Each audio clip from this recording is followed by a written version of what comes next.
Yo, we the new wave gods, man.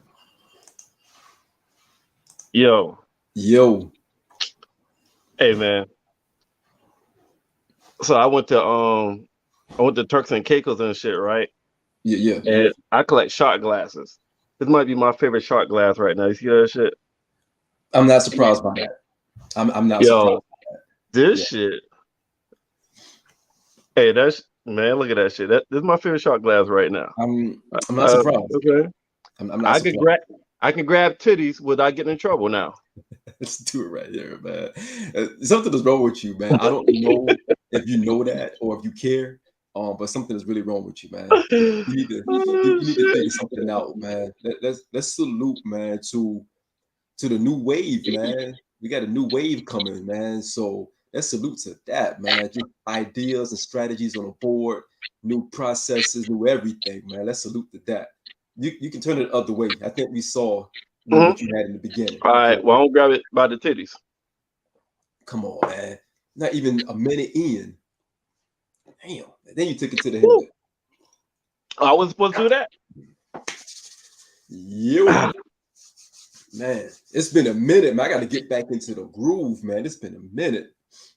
So got to get back into my sparring mode, man. What's good with you? What's good? Shit. Um. Whew. Damn. That felt good. Got me warm. Yeah, yeah, Cut yeah. this goddamn fan on now. Shit. What you drinking? Man. Dang, what fucking bottle at? I just had that motherfucking bottle. Oh, I found it. I found it. I found it. Yo, that's some damn. It's Taste mine. called damn, the fucking is a German Robin. Is German a Robin. cal. So it's like it's premium wine. Fellas, Mark, It's it's Stacks. it's premium wine. Using California grapes distilled in cognac. Um, aged in French limousine oak barrels. So it's cognac brandy mixed with California wine. So it's That's like it's a hybrid. It's like wine and brandy. yeah, I probably would never have anything like that in my stash, but hey, I mean, hey, more power to you. Hey, hey, when you get a chance, see how much this motherfucker costs. Fuck you. Hey, $10 ain't nothing. $10 Shit, this is $100 bottle, partner. really? Yeah, I ain't pay for it though. But it's $100 bottle, nigga. Oh my goodness. Man, that's yeah. I never heard of a wine mixed with cognac. So in this cognac, man, you don't pronounce the G, man. It's cognac. The G What? is the G is solid, man. You say cognac. It's Yeah, cognac. yeah, cognac, nigga. Cognac. Yo, What the man. fuck you talking about? Cognac. The G is solid, man. Do you see a G or is that motherfucker invisible? It's yo, Do man. you see a G? Yes, You see a G? it's supposed to be in there, man. It's cognac. So you want me to look at something and act like it's not there? Right. Yeah. Yo, like Mark say, wine and brandy mix. And Mark, 8:30, you talking about 8:15. That's a daily mixture, man. You about 8:30. Yo, well, man, yo, let's get into it, man. Yo, shout out to the guys first and foremost, man. I see the brothers in the comments. And we got Mark Word. out there. Mark kicked us off during the week, man, with a hella fight show. He did the bad boy, the good, bad, and the ugly of the bad boy. The bad boy dynasty did a great job. Him and the ladies. He had D. He had Nick J on there. So shout out to them, man, for kicking us off on Monday. Shout out to you and Taysom, man, for hitting us back on Tuesday, man, with all the shows you guys were covering, man. That's a lot of content, man, you guys got into, but you guys knocked it out the park, man. And shout out to Heisen, man, to Stacks, man. Stacks is out there just living life, man. That dude been busy like crazy, but he's always been out there supporting, man, kind of like the behind the scenes guy, man. So shout out to that brother as well, man. And shout out to the whole crew, man. This street team general. Becca's out there somewhere in the world. Tina out there somewhere in the world, man. So shout out to the whole crew, Zach, man. And shout out to Mel as well, man, for the Sunday shows also. So we got a lot of stuff going on, man. So let's skip all the pleasantries, man. We don't talk about that. So let's get into the shits, man. Yeah, let's get into shits. I'm trying to I'm trying to share our shits. I'm paying attention, nigga. I'm just trying to share our shit so we get some viewers to look at us talk about this shit. Don't Yeah, worry. You really be in this shit. You be knee deep. you need deep in the shit. Oh shit. What we got first on the dock, man? What, nigga? What we got first on the dock, man? We're gonna talk about first, man. A lot of shit going Nigga, on, man. nigga, I'm following your lead. I was gonna follow yours, man. Huh? Shit. I was gonna follow yours. I don't even Oh, know where to start. It's so much. I don't know where to start. Hey, well, do any mini money more pull a motherfucker out by the toe. And let's talk Right. about that shit. Let's go Brittany Griner, man. That's the first thing I click on. Let's go Brittany Griner, man. All right, cool. Let's go Brittany Griner. Yeah, man. Man. Can we get a home? That's the thing. No one is really talking about this, man. Man, first of all, if the fucking WNBA would pay more motherfucking money to their fucking players, she wouldn't even be in this fucking situation. That's my goddamn issue. Like, I read Sue Bird. Sue Bird is a millionaire, right? Yep. She's one of the best fucking players. Some people call her the greatest WNBA player in history. Mm-hmm. You know the only reason why she's a millionaire? Because she played 10 plus years over in Russia. Yep. And she's one of the greatest WNBA players of all time. Yeah. And here's some crazy shit. The owner that recruited her to come play for his team, it was a billionaire. Yeah. This nigga got murdered while she was on the team. Oh, wow. I didn't know that. Yeah, the owner got murdered while she was playing for the team. Oh, man. So you got WNBA players risking their fucking lives because in America it's supposed to be the best economical greatest country. Yeah. But they can't get paid, so they gotta go to overseas to get more money. The facts, Mark. For supplemental income. Yeah. I didn't think about that, man. And it's not getting a lot of press. That's the crazy thing about it. It's not at all. Not I didn't know the owner got killed. I didn't know that happened because it's not being reported. No one is talking about it. So it's like one of those things where she was over there for a while. Like, I think we found out she was over there 4 weeks after she was already been over there. So, and it's people still talking about it like they really don't want to touch on it. So, man, we got to get her home, man. It's just it's an ugly situation right now, man. So when she first got arrested, they were saying she was facing 10 years in prison based off the crime, right? Yeah. So last week they just added that 5 of those years could have her in labor camp for 5 years. What? She's facing 5 years of labor camp out of that 10 years. Wow. Where's that community, man?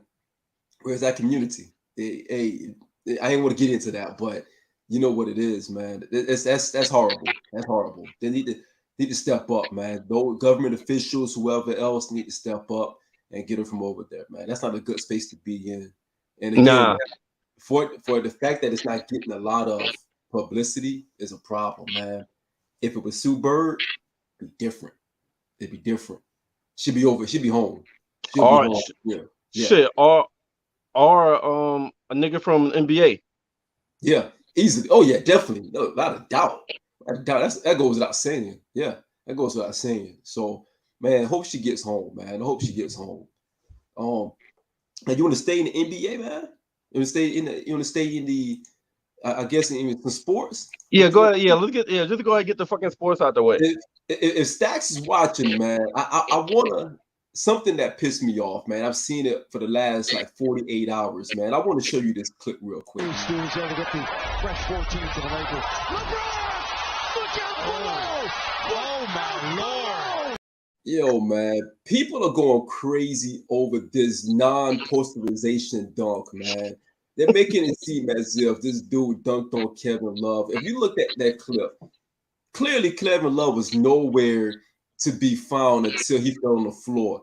When LeBron came down the lane, Kevin Love tried to take the charge, and he just kind of went to the side, and LeBron dunked the ball. Then after the game, Kevin Love tried to put him in a little headlock. They start playing around, grab ass and everything on the sideline. And Kevin Love went on there and start tweeting saying, "I'm not talking to my homie no more. He didn't have to do that to me."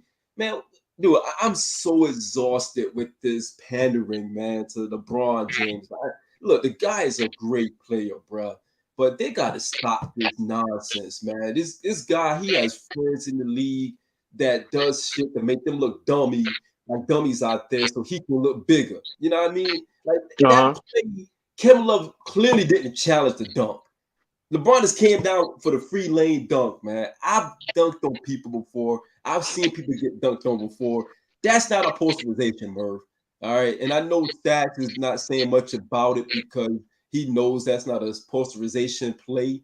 But they're making it seem as if, oh, he's 37 years old, posterizing Kevin Love. Dude tried to take the charge.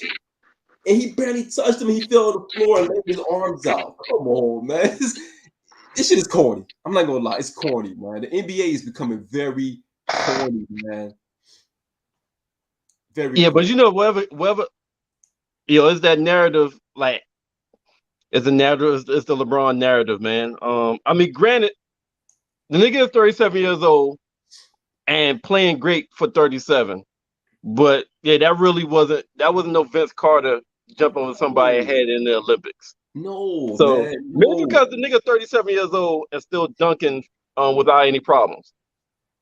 Merv, I'm 41. I'm about to turn 42 next month, and I'm still playing basketball. Not at LeBron's level. Definitely at LeBron's level. But dude, come on, man. Like, that's not hard to do. If you're 6'9", and no matter how old you are, you should be dunking like that, to be quite honest. At least in your 30s. In your 30s, man, you should be dunking like that, man. Like, the fact of the matter is, they're like, what, 10 games out of like last place or whatever, 10 games under 500, and they're like teetering on a play-in game. And he's in his he's like in the press conference saying this is the best he's ever felt by playing basketball, and basketball is a beautiful sport. Like, come on, man. This dude is like literally he's being pandered to. All about is about chasing Kareem at this point. It's not about the wins. So these are the flashy highlights. They gotta hide the fact that they're still losing games. They're still like trash. You know what I mean? So it just the NBA is ass right now, man. For real. It's ass. They're trying to find someone to be the face because LeBron is definitely not doing that right now with the Lakers not winning, and they need that.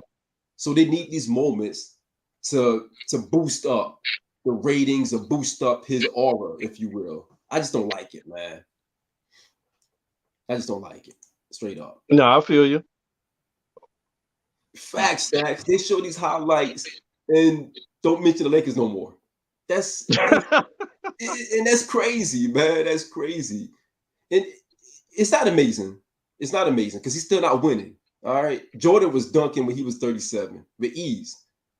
Like Mark said, Dr. J 65 and dunk. Man, I'm 42. I'm about to turn 42. I can't dunk, but I still can get up. So, I mean, come on, man. But anyhow, let's keep it moving, man. Let's keep it moving. What else you got, man? What else we got on the plate tonight, man? I see your boy Kyrie is back. Yeah, so Mark, beware, Mark. Brooklyn about to come for that head top. Yeah. Hey, Mark. Let's place that bet, nigga. Hey, Mark, I'm ready now. Hey, Mark, we here now. Mark, let's place that bet, nigga. Yeah, Mark. Hey, Mark, we see you next month, baby. Yeah. Yo, Kyrie is back now, man. Things have every changed game. Now. Yeah. So Mark want to bet that. He ain't gonna bet that up. So we'll see. Nah, he's gonna come with some other bullshit excuse. Yeah. Oh yeah, definitely. So I'm gonna flip it to you, man. Where you want to go next, man? Where you want to go? Yo, let's talk about some celebrities, man. Let's talk about some entertainment shit. Okay, let's do it. What we got?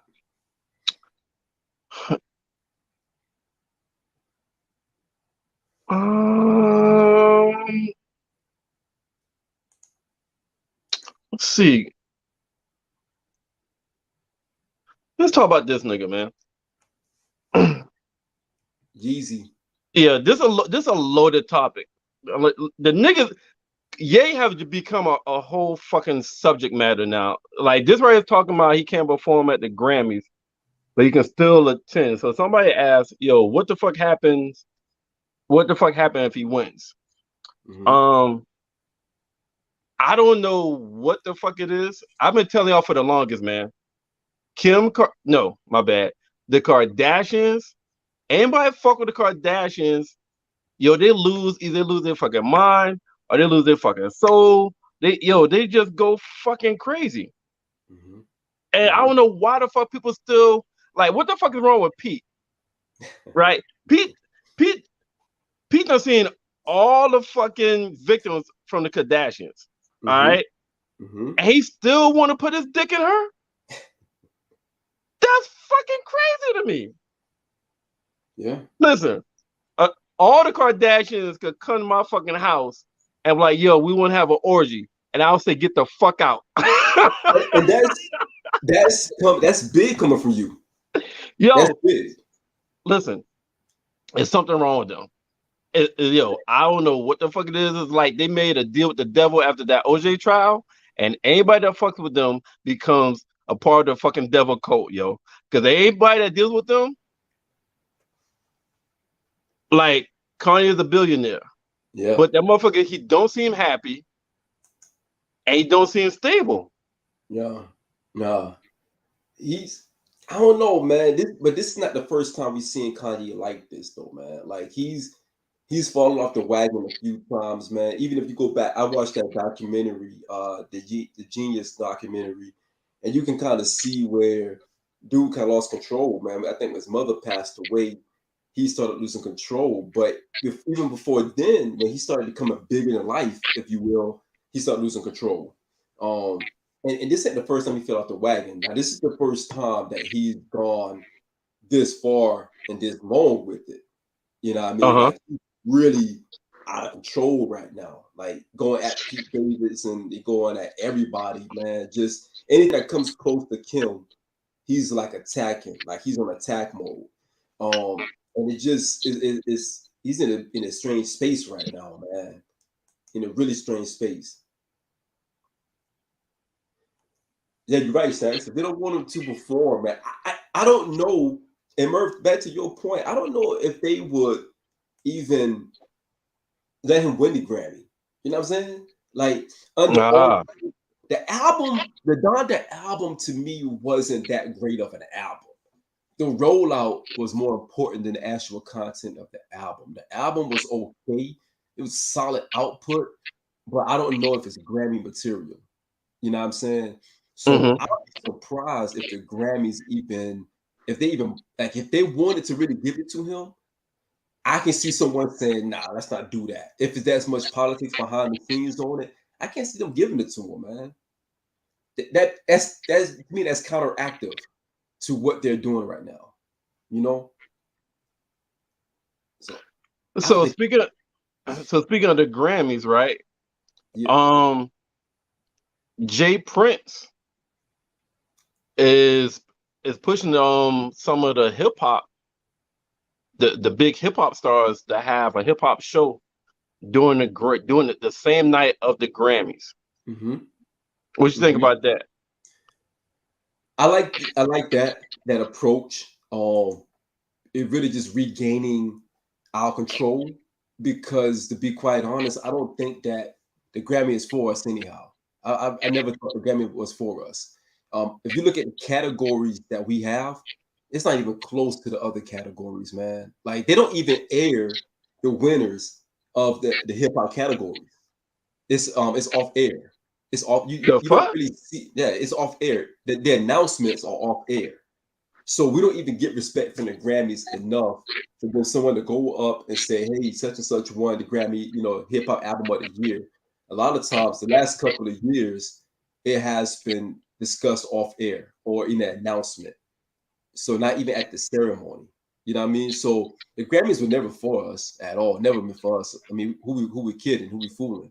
But I can see what Jay Prince saying. I don't think that they would do it because there's also money in that, and it's also one of those things where you gotta understand the gravity of the Grammys as well. Like who's in those rooms? You know what I'm saying? Mhm. Like who's who of the industry they are in those rooms. So you don't want to really piss them off. Straight up, you have to be like a Beyonce or a Jay to have that kind of level of gravity to turn your back on the Grammys.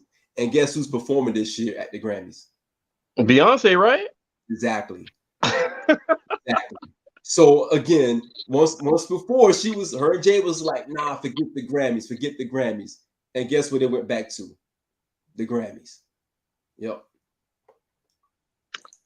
And that's a fact, man. Jay Prince would be the one that would do that. Jay Prince has enough, he has the hood credibility and the connections to do that. So that's why he's asking some of the bigger artists like the Nickies and the the Drakes and the Kanyes.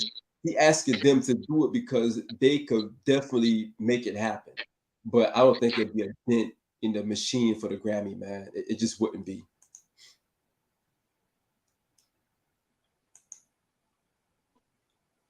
Who hates the Carters? He's saying the same thing. I don't hate the Carters thing. I'm just Oh, he's talking about you. Oh, I thought he was talking about Jay gave Prince. He's facts. talking about your ass. Yeah, I just gave facts, man. Beyonce and Jada are boycotting the Grammys before, and now this year, Beyonce is performing at the Grammys. So again, I'm giving you the level of the gravity of the Grammys and what they do. That's all. What up, Tina? So Sorry, Stacks. Why I offended you in the Beehive. so why we talking about, since we're talking about Hove and the Grammys, and so apparently Hove got people upset about the other award show as well, because he's throwing so before the pandemic hit, he had a big time pre-Oscars party with like no phones, RSVP invites only, but it's been missing the last 2 years because of the pandemic. He's supposed to be having one this year for the Oscar ceremony celebration. Yep. And he's taking some heat from it. From people like Spike Lee and shit. Yeah. Is upset that he's having a party in celebration of the Oscars. Yeah. Yeah. Yeah. I mean, I think it needs to be done that way, man. Do you not think it should be done that way? Honestly? What, you talking about Jay shit? Yeah. Like, we got to take back control, right? Take control in some capacity. Well, no, I think motherfuckers are upset that he's Right, because the party is kind of like, it's not going against the Oscars. From my understanding. Jay-Z's party. Huh? You said Jay-Z's party? Yeah, Jay-Z is having a party, an Oscar party. Oh, okay. As in he's having a celebratory. Yeah, like Ingrid said, because his wife is nominated for an Oscar, so he has to support that. Oh, what the fuck is Beyonce? Beyonce nominated for a fucking Oscar in acting? What the fuck is she nominated for? Random stuff. I don't know what she was nominated. I don't even know what she did. Yeah, random stuff. What the fuck? Random stuff. Right, that's what I'm saying, man. Like, this stuff is like, yeah, it's random. I don't even know what she played in. Like, honestly, I don't know what fucking movie she was in. I don't even know what she TV show or what. Yeah, I don't know what she played in, bro. Like, honestly, especially when you got other things out there where she must have played a cartoon character. She probably had a voiceover or something. She must have did a voiceover for a cartoon, yo. But Merv, look at these snubs right here, though. Like, these are snubs, right? These are real actors and actresses, man. And they couldn't, again, man, it's all politics. That's okay. She did something on King Richard, a song, so she might be getting an Oscar nomination. Oh, you know what? For a song. I think that's the song. That's the song she's performing. That's right. I think that's the song that she's performing. Right. That's also one of those songs. Yeah. That's what it is. She's going to sing the song, I think, on the tennis court. I think Oh, she's okay. singing it on the tennis court. Yeah. All right. That kind of softened the blow because Serena, the Williams sister made the movie as a black movie. Is that don't soften the blow for you? No, man. No. No. She probably said, look, when Beyonce called you up and say, look, I want to sing at the Oscars, but I need for you to nominate me for something. They're like, what category? I don't Damn, care what category. You figure that out. Now I'll you just think she show did up that? and sing. Huh? Now you think she did that? She pulled that trump card? Come on, man. What Kanye said at the Grammys? Kanye, why you think Kanye was in the doghouse, man? He let it out. He blurted out. He forgot to take his meds that day. I'm sorry, but he forgot to take it that day to blurt out. Like, come on, man. Beyonce called up and said, look, I want to sing at the Oscars. I'm Beyonce. You need me. And all they have to do is say, look, we'll figure out a category. You just show up. Beyonce show up and sing at the Oscars. What you think they do? That's money. That's money, bro. That's money in the bank. What do you think? Come on, man. So Jay-Z is still looking out for number one. Come on, man. Come Hey, on, all man. right. But Yo, Stacks, relax, man. yo, Stacks crazy, man. The Beehive is alive tonight, man. Stacks is part of the Beehive, man. I apologize, man. Yo, Mark know what it is. all right, so what about this? Snoop Dogg said that Jay-Z threatened to quit the NFL partnership if they didn't let them perform.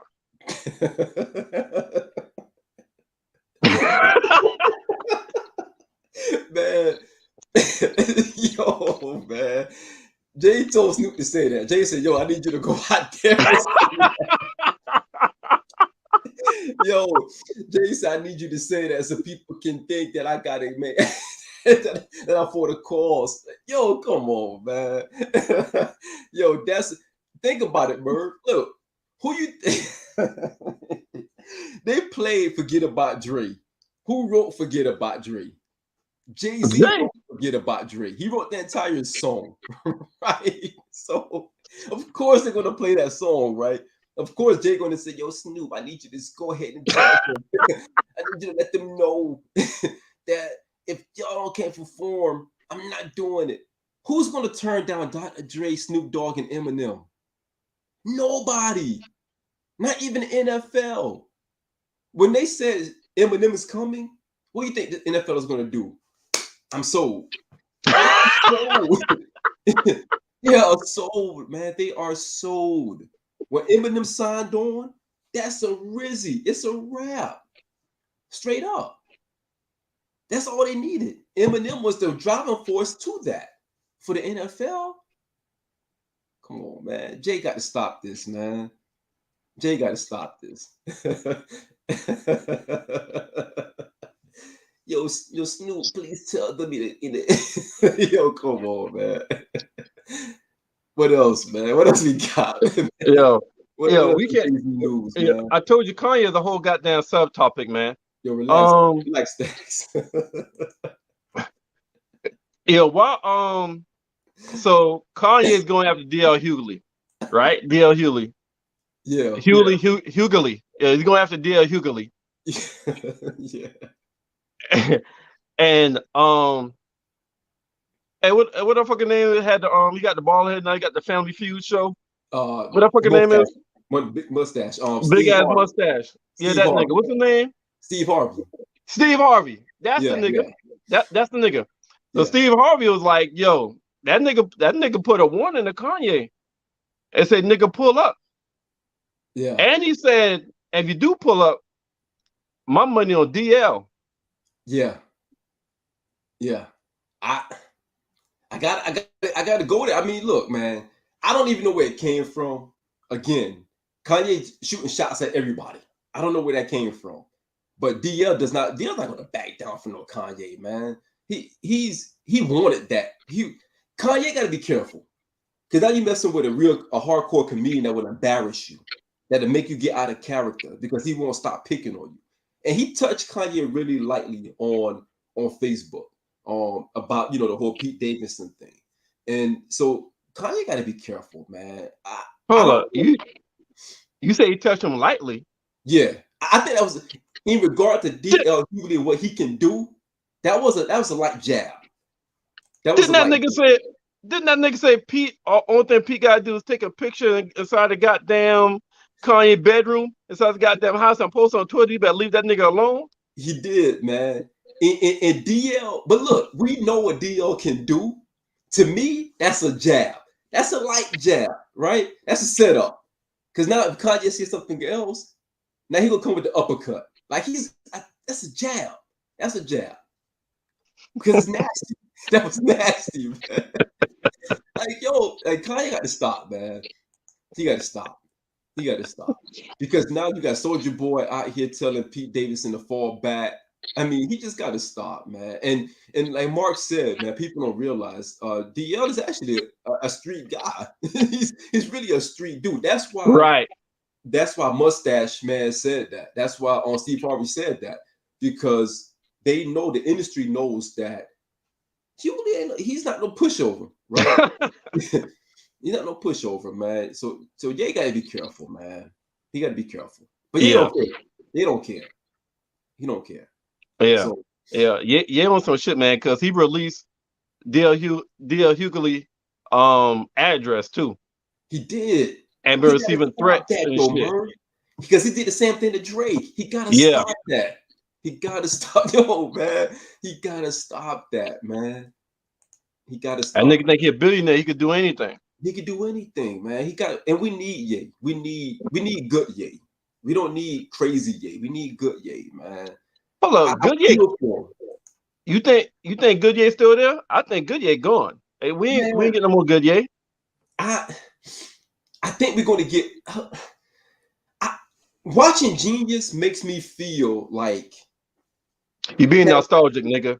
You being nostalgic right now. Watching Genius gave you nostalgia and gave you some hope because you saw the old Kanye recently. That's all the fuck you did. You saw the old Kanye in 2022, but 2022 Kanye, that nigga done had Kardashian pussy and he ain't been the same since. But Merv, he's been like that. He's been teeter-tottering like that for a while, man. Like even but that nigga worse now. He going through withdrawals. You know how you go, motherfuckers got heroin and then crack addicts and they got go through withdrawal and shit. That nigga can't get no more. That nigga can't get no more Kardashian, no more ass, no more whatever shit. No more shower curtain shit. When Amber Rose had broke up with him, right, and he made my Twisted Dark Fantasy, and he had the song Yeezy Taught Me. Like that was like pretty crazy, right? Like, so we seen this part of him. We seen him go off the deep end. We seen this, you know what I mean? And now it's to a point where he's like really spiraling. And I don't think he has like a circle to bring him back in, because everyone who tried to talk to him, he's kind of like pushed him away. You know what I'm saying? Like it's almost to the point where he's just speaking out loud at this point. And I still think that good Ye is there, man. I just think the guy needs to be centered, man. Like, honestly, he needs to be around people that love him hard. You got people in your circle that love you hard, where they can be like, yo, man, you're out of control, man. You need to relax. He needs that. He don't need somebody to say, well, man, you're a billionaire. He don't need somebody to feed him, to feed his ego, to feed his that nigga surrounded by yes men. All right. Yeah. That nigga surrounded by yes men. Yeah. Because think about it. You got local rappers that's famous, but don't have that kind of power, but they known. You know what I'm saying? They got the notoriety. And they're surrounded by yes men and hype men, right? Right. Kanye is a fucking billionaire that has influence, has a cult influence, and has a certain amount of power. Yeah. Anybody that would tell Kanye no, that had the ability to tell Kanye no, is not in his fucking circle no more. Right. Right. You're right. And because who honestly who can pull him to the side and say, yo, chill out? The only person that probably was able to do that was Jay. Jay-Z Yeah, was probably one of the only ones that could say, look, man, bro to bro, you need to chill out. Like big brother, little brother, you need to relax. Even yeah, Dame Dash, I think Dame Dash would have been able to reel him back in. But Dame is the type of character right now. Dame is like, yo, you a man. Hey, you guys, a man should say what they want to say. Like that would be Dame's advice to him. And that's the thing, man. I don't think no one can influence him because in Kanye's eyes, he's bigger than Jay. He's bigger than Dame. He's bigger than anybody that can humble him. And I think that's the problem. right, Yeah. right. And even to Stack's point, his mother's not here. His mother is not here to humble him and to like, yo, that wasn't the right thing to do. That wasn't the right thing to say. And he doesn't have that in his circle, man. Yeah. Right. That's what it says. It's like he's too big. He's a billionaire. He says it all the time, like I'm a billionaire. Like the dude is doing everything. And that's why I said we're going back in the beginning when you said about the Grammys. If he win a Grammy for Donda album, right? And they did not invite him, that fuels him. That fuels that beast that he is. He's going to use that as fuel for him. So I Yeah, don't. it would be. I I don't think. think he's going to win it. I don't think he's going to win it neither. I think Yeah, Tom Brady will win it, but I don't think he's going to win it. I don't think he's yeah. going. I don't think he's going to win it. No, not at all. All right, but Yeah, that's enough goddamn yay, man. God, yeah, yeah. we goddamn pivot and switch up, pull something. Oh shit, just go down the fucking list. I mean, we got shit up. Just go down the damn list and let's go. Let's mix it up a little bit, man. Let's talk some ratchet shit, man. Yeah, Let's talk hey, because I normally like to do this, man, but I thought it was funny because I saw some stuff. You told me about it. I said, man, this shit is kind of funny. The the cabaret, man. The Jocelyn story, like the Jocelyn stuff, man. What's going on with that, man? This is they're saying on set that she's attacking her employees or the people that's working within the show. Like I read what she said. This came out her mouth. She said she had to pimp slap a motherfucker. Yeah. She had to pimp slap one of the goddamn girls on the goddamn show. Right. Like they doing some death row Suge Knight shit, and Jocelyn is attacking her cast members. Right. Yo, man, when I saw that, bro, the first thing I ain't gonna lie, the first thing I thought about was Mark. When I saw those remarks about that cabaret, somebody, I think it was Joe Budden podcast, somebody said that it's not even a cabaret. Like she doesn't even own the cabaret. Like the show is all over the place, man. And I saw a clip that they posted. I saw the clip that they posted, man, and it was like, this is what like these girls is gonna be fine. You know what I'm saying? Fine, like red motherfucking wine. Do you drink red wine? Do you drink red wine? I'm fine. I'm fine. I feel like these girls. And she just fell out the chair. Like, what kind of shit show is going on over there? Like, I don't even know what's yo. And then I saw this one.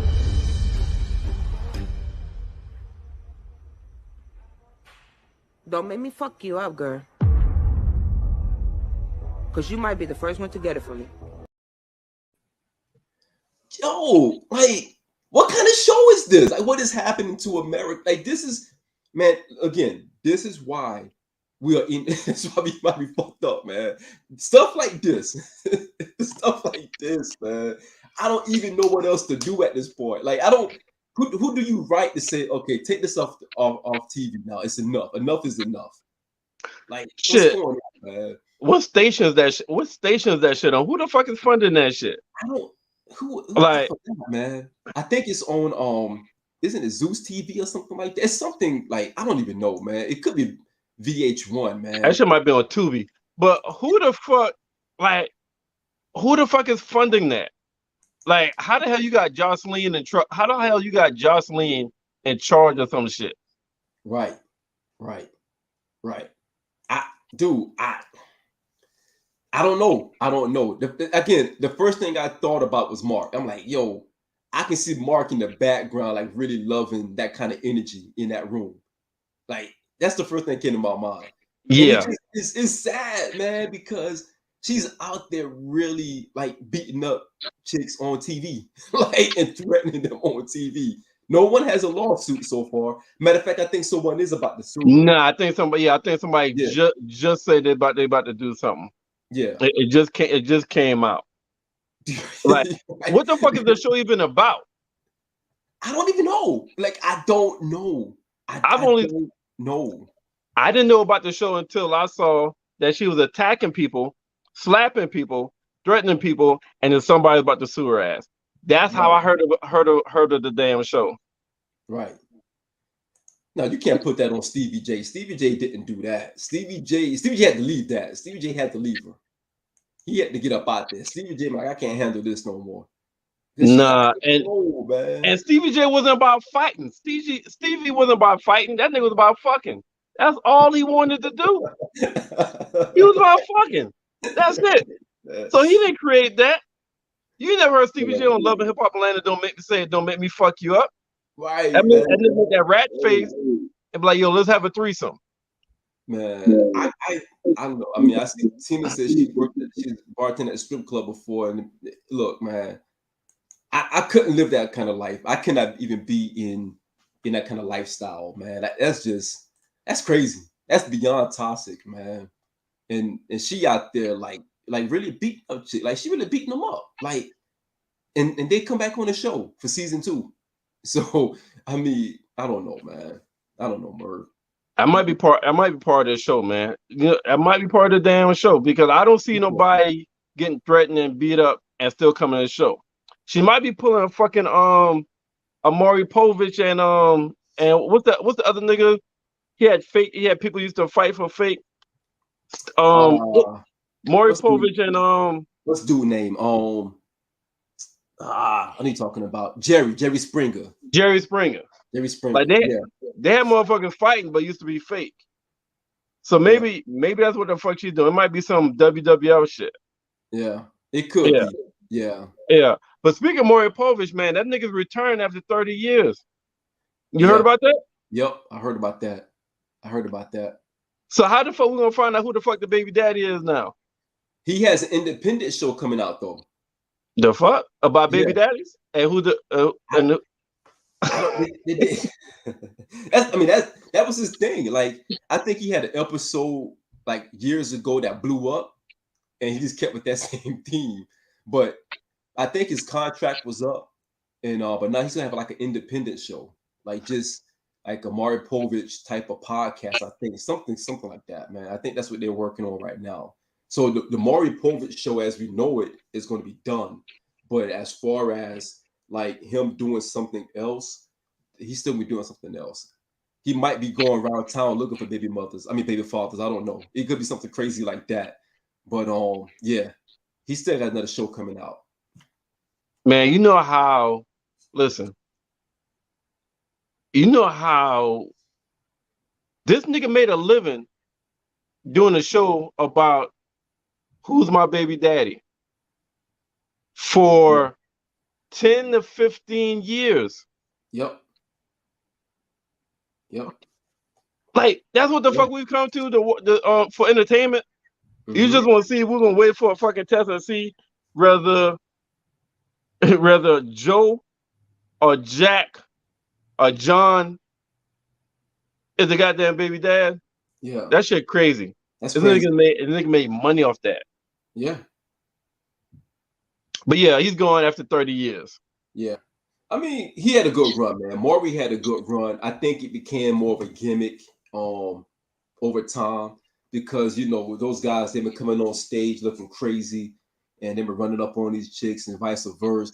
So I think it became more of a gimmick, man, especially, you know, with the Jerry Springer show, how it was back then when it started getting wild and getting crazy. You had like little midgets jumping on each other and just all kind of wild stuff, man. So I don't know, man. It's just one of those things where it's finally coming to an end. Not I haven't watched it in years. So I couldn't tell you what's been going on, to be quite honest. But it has Yeah, I become, haven't watched it either. yeah, it has become gimmicky, man. The last time I watched that was when I watched Ricky Lake. I haven't watched any of them shows. I ain't gonna lie. I never used to watch them shows. Not even Oprah. Yeah, that Tina, to your point, Oprah, she not to pay nobody. Oprah is Oprah. Oprah is like she's the El Capitan. She's at the top of the list, man. Cream of the crop. So yeah. But yeah, man, shout out to Maury Povich, man. Long career, man. Making people laugh. What else you got, man? What else you got out there? What else is popping?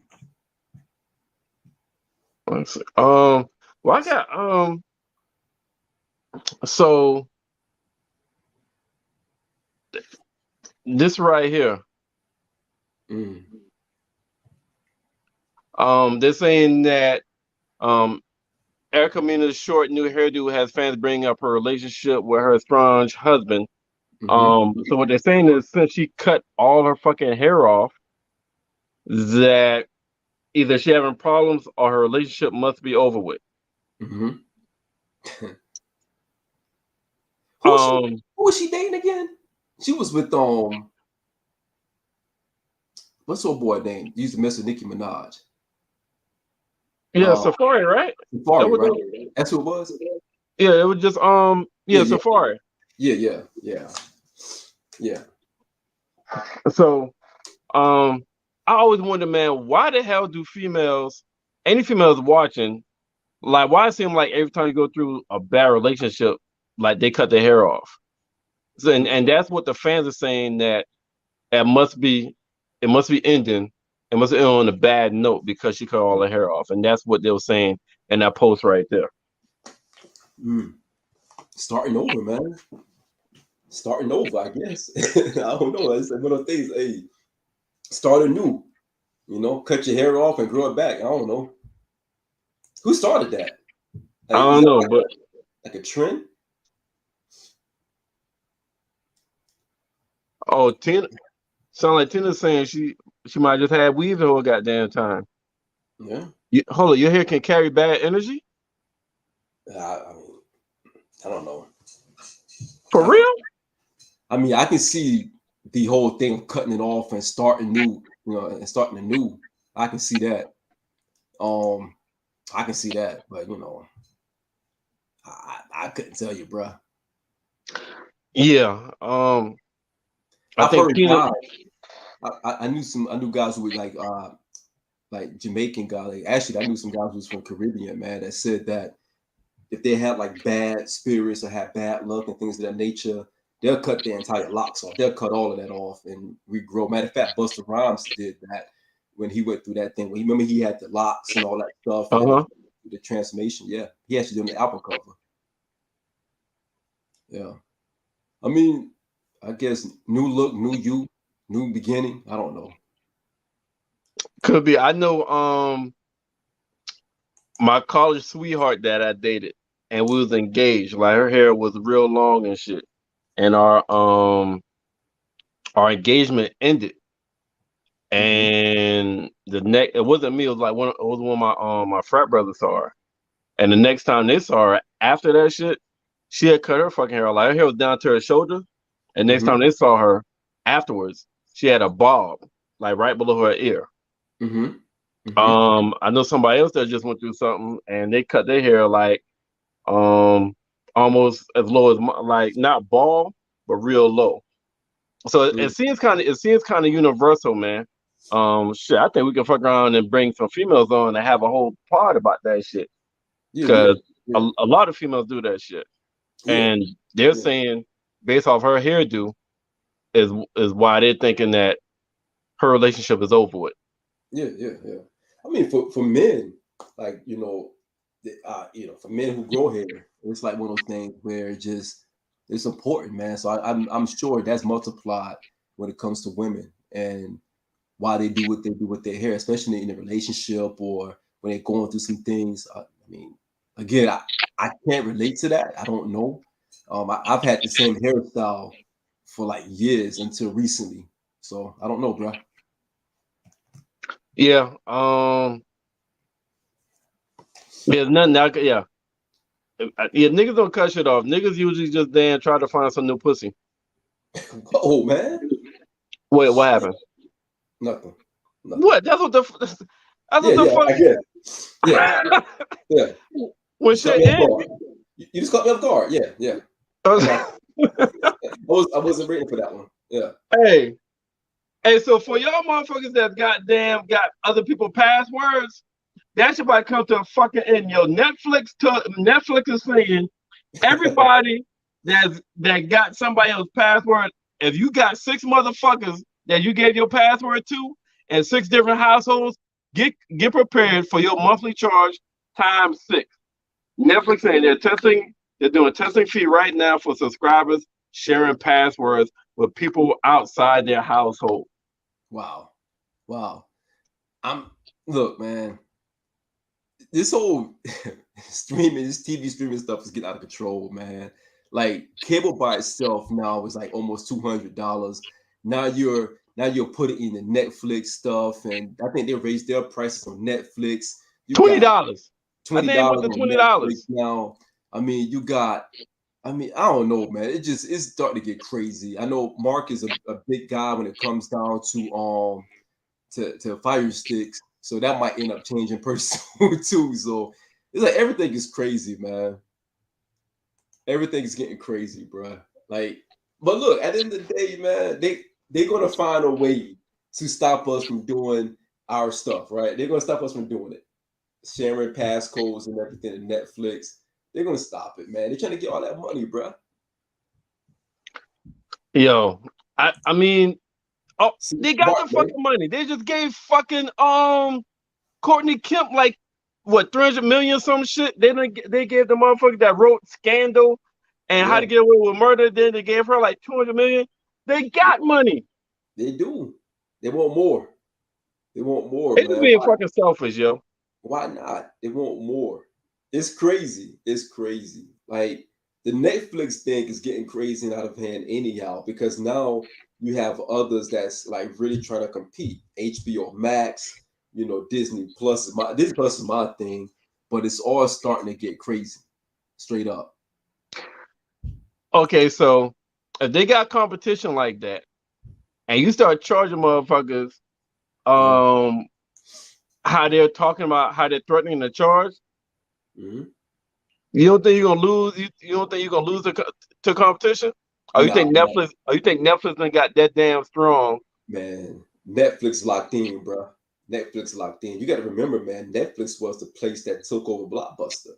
You know what I mean? You forgot Netflix was the one that knocked Blockbuster out of business. So Netflix is pretty strong, man. And some of these Netflix movies that they come out with, Netflix originals and Netflix shows, that's why they're spending all that money on like the Courtney Kemps and these others who bring original content to their show. Other places are not doing that. Disney Plus hasn't even hit. I think Disney Plus about to hit their first year mark, and but they're all Disney, so they don't have a variety of things like Netflix has. Netflix has a variety of things, so people going to lean on Netflix hard, man. Yo, I'm a TV nigga, right? Let me tell you something. AMC Plus is coming. They creating original. They creating original shit. Yep. HBO Max is creating original shit. Yep. They fucking coming. Yep. Paramount Plus is creating original shit. They're fucking coming. Apple TV got original shit. Yeah. Prime Video got original shit. Mm-hmm. Like everybody is. Now it may take a while, but everybody's catching on to how Netflix became different, and especially with the Netflix originals. Right. So all those other streaming channels, they're coming with original shit, and some of this shit are really fucking good. You know what I'm saying? Like, for example, Peacock got original shit. Yeah. And Bel-Air, yo, I think every black person 90% of black people in America then subscribe to that $5 a month subscription to Peacock because of Bel Air.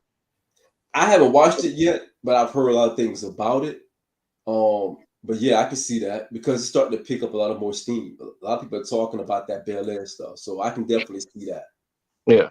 Well, so everybody's not going to subscribe to all of that. Yo, Stack stupid.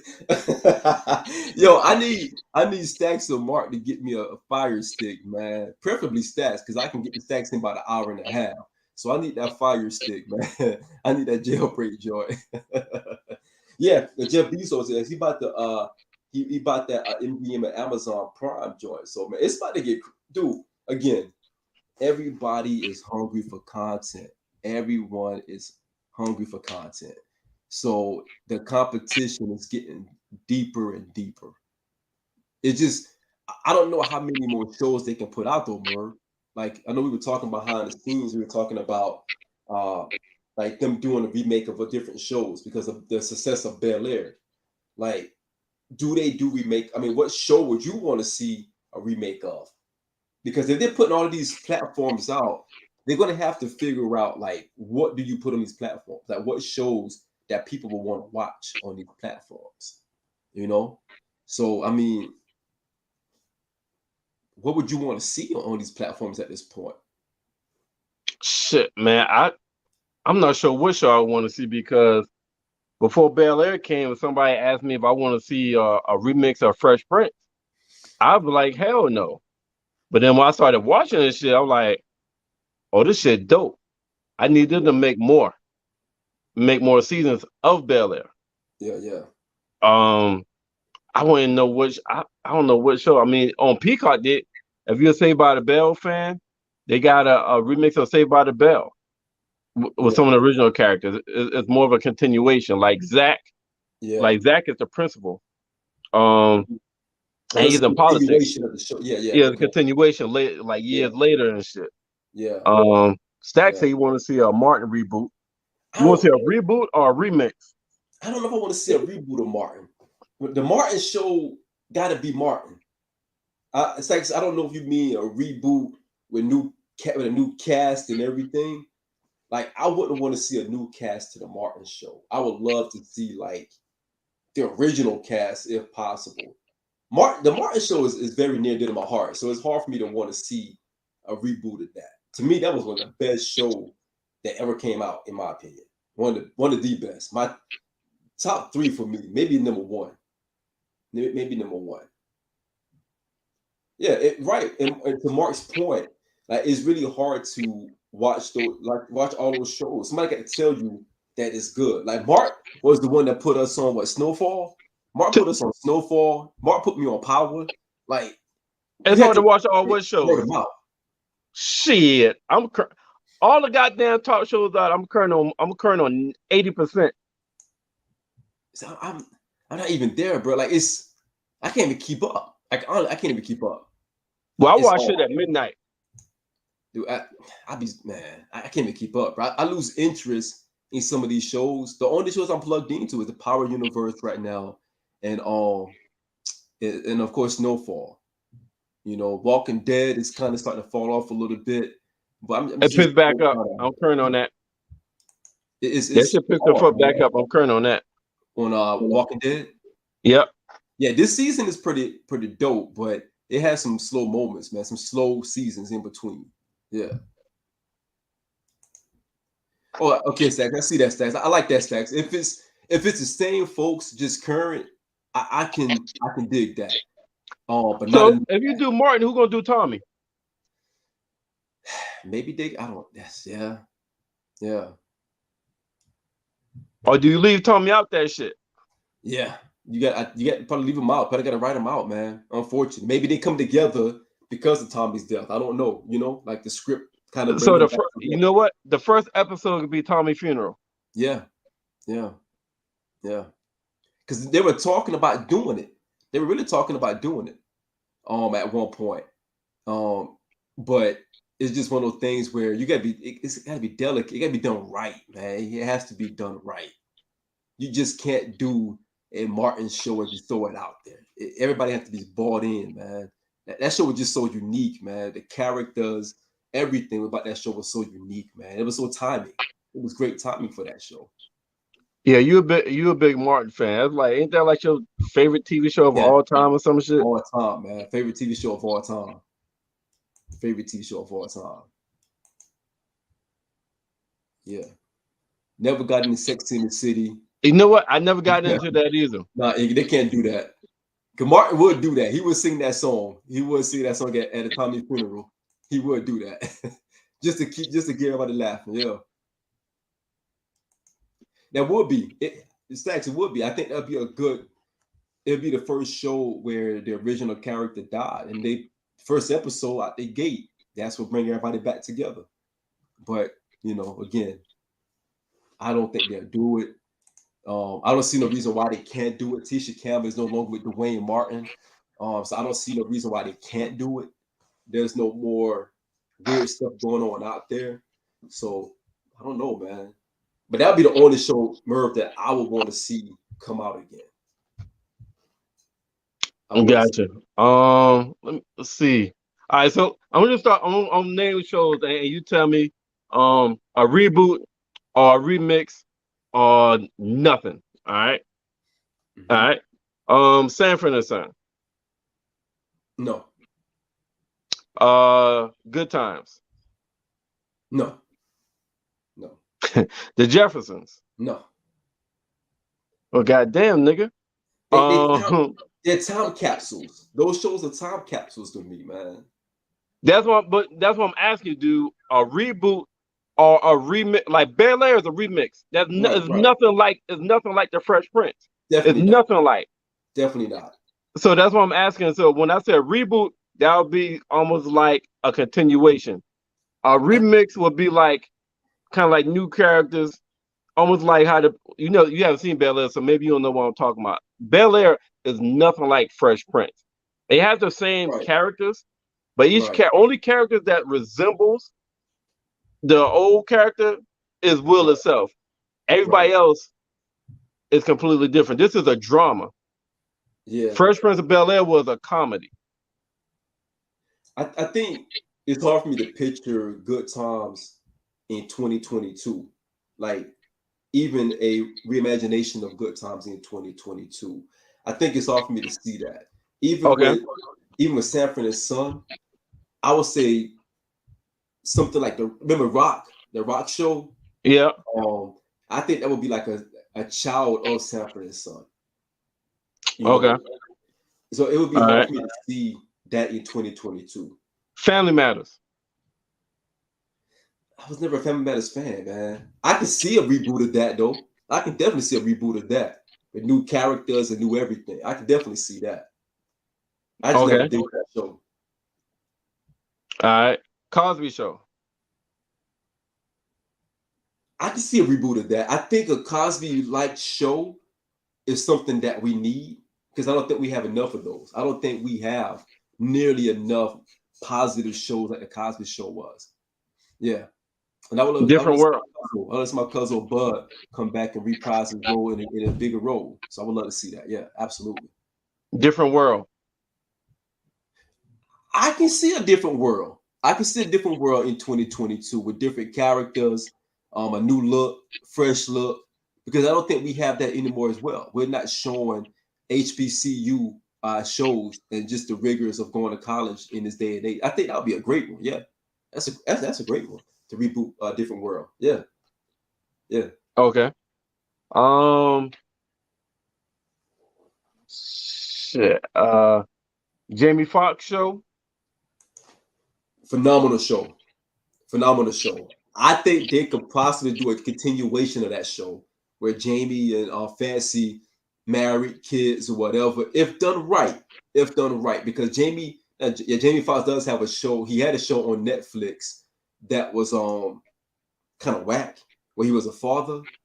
It was a whack. I think I forgot the name of it. Like something about my dad, something. I forgot the name of it, but it was whack.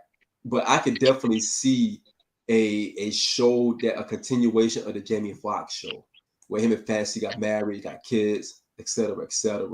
But I love that show. I love the Jamie Foxx show. All right.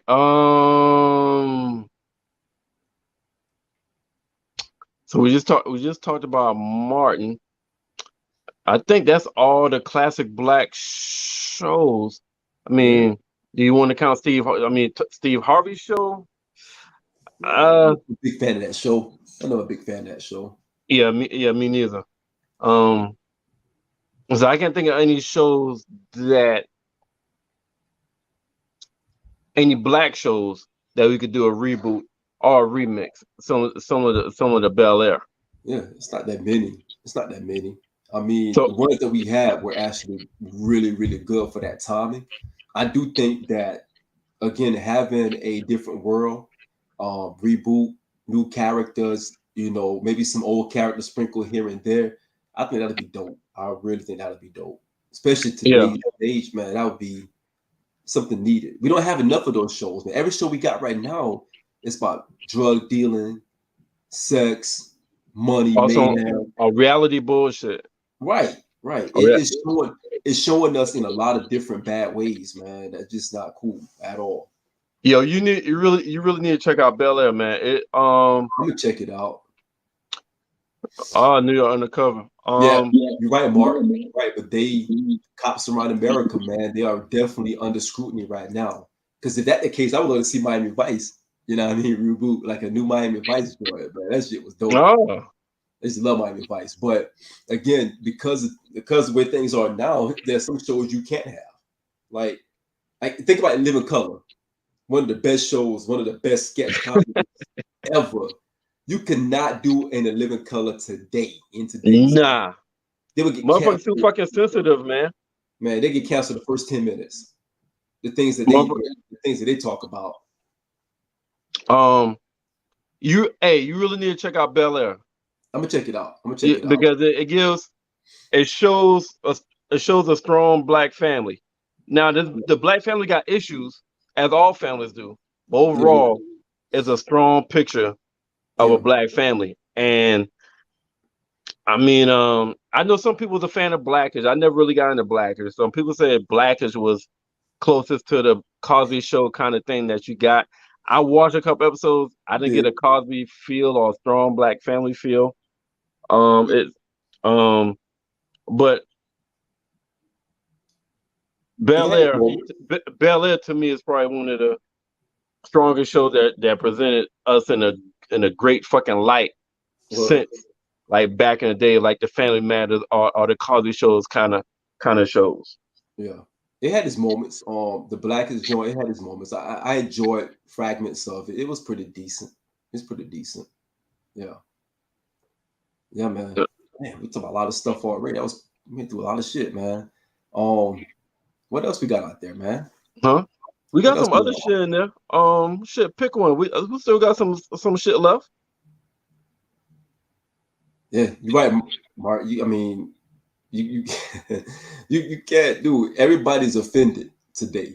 Everybody's offended. I saw this joint earlier today, man, and I laughed, but I felt bad for even laughing when I first saw this because I was like, yo, that somebody's offended. And it's just a joke with the swimming, the guy who the transgender who won the swimming competition. And you have a lot of people saying like yo, this, and they show the stats where homie was like, I said homie, where dude whatever was, when she was a man at the time and was when he was let me help you out, man, because let me help you out. Let me say it. Correct. When he was a motherfucking nigga, he was 400 when he claimed to be a nigga, he was 400. He was ranked 462nd in the world, I think, in men's swimming. All right. And then he all of a sudden identifies with a female as a female and go in women's sports and won the fucking nationals. The national ladies that came in second and third, they won medals. They won medals in the Olympics. Yeah. They won medals. Second and third place won medals in the fucking swimming Olympics. And they gave this motherfucker first place. First Like, place. I don't give a fuck what you identify with. It doesn't change your fucking genetics or your DNA. So if you're a man and you identify as a woman and you compete in a woman's sports, you still have fucking man testosterone. You still have genetics of a fucking man. Right. I think it's fucking crazy, yo. I think it's Yeah. fucking crazy they allow somebody born a man, identify as a woman, participate in a woman's sport, and allow them to break records and achieve in women's sports. Yeah. That That's shit crazy. makes no fucking sense to me. That's And I crazy. think it's whack. That shit's real fucking whack. It is. It's not fair to those women who actually train for years, all year round, and have to compete with someone that's already genetically engineered to be a little bit stronger, faster than them, especially in that same profession, that same arena. It would have been different if she wasn't a swimmer before, if she was like really an amateur, but she was professional. No matter how you placed, you was a professional regardless. So she knew what she was doing, and to be able to win like that against those other women, man, and they showed a picture. I'm like, whoa, she was way bigger than them. I mean, like whoa, like I know this the speed and the velocity inside that water played a big difference in that victory. So again, man, I think it's nasty, to be honest with you. I think it's nasty. Man, even if they never participated in that sport, Yeah. I still don't think they should be allowed regardless. Like, I know you did karate. You ever did boxing? No. All right. So you never done boxing before, and you claim as a woman, then you go box. Now they may beat you because of their skill set, and you haven't trained, but it's gonna take a lot more for them to knock your ass out as opposed to a woman. I'm talking about as far as like, I'm not talking about skill set. I'm talking about being able to take the punishment. Yeah.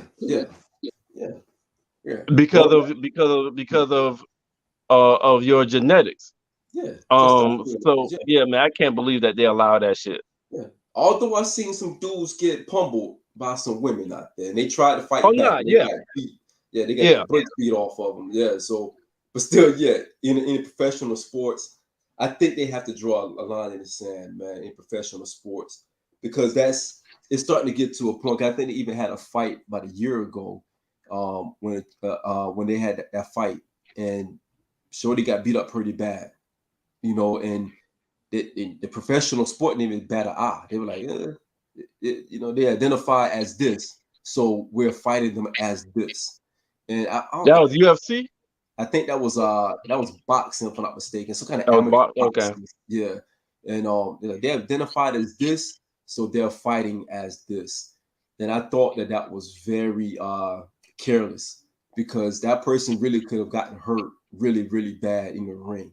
And it wasn't like it was a small person. They were fighting against a pretty big person, right? So it's ugly, man. It's ugly. It's ugly. So they're not going to stop it. They're not going to change it. But it's not good. It's not good at all. It's not good at all. What else we got, man? What else is out there, man? We got some other shit. We got some other shit. How about your boy Boosie? Oh. Yo, this nigga really got zero give a fucks. Yeah. Like he don't give a fuck about the public. He don't give a fuck about no opinion. He don't give a fuck about no criticism. So his latest shit is he got his 18-year-old and he was on IG Live with magnifying glass, looking at different women vaginas. Yeah. On IG. On IG. Like, how the fuck you still got an account, yo? This nigga does some wild ass shit on IG. Yeah. Boosie does not care, man. Like, he done got banned. He done got threatened.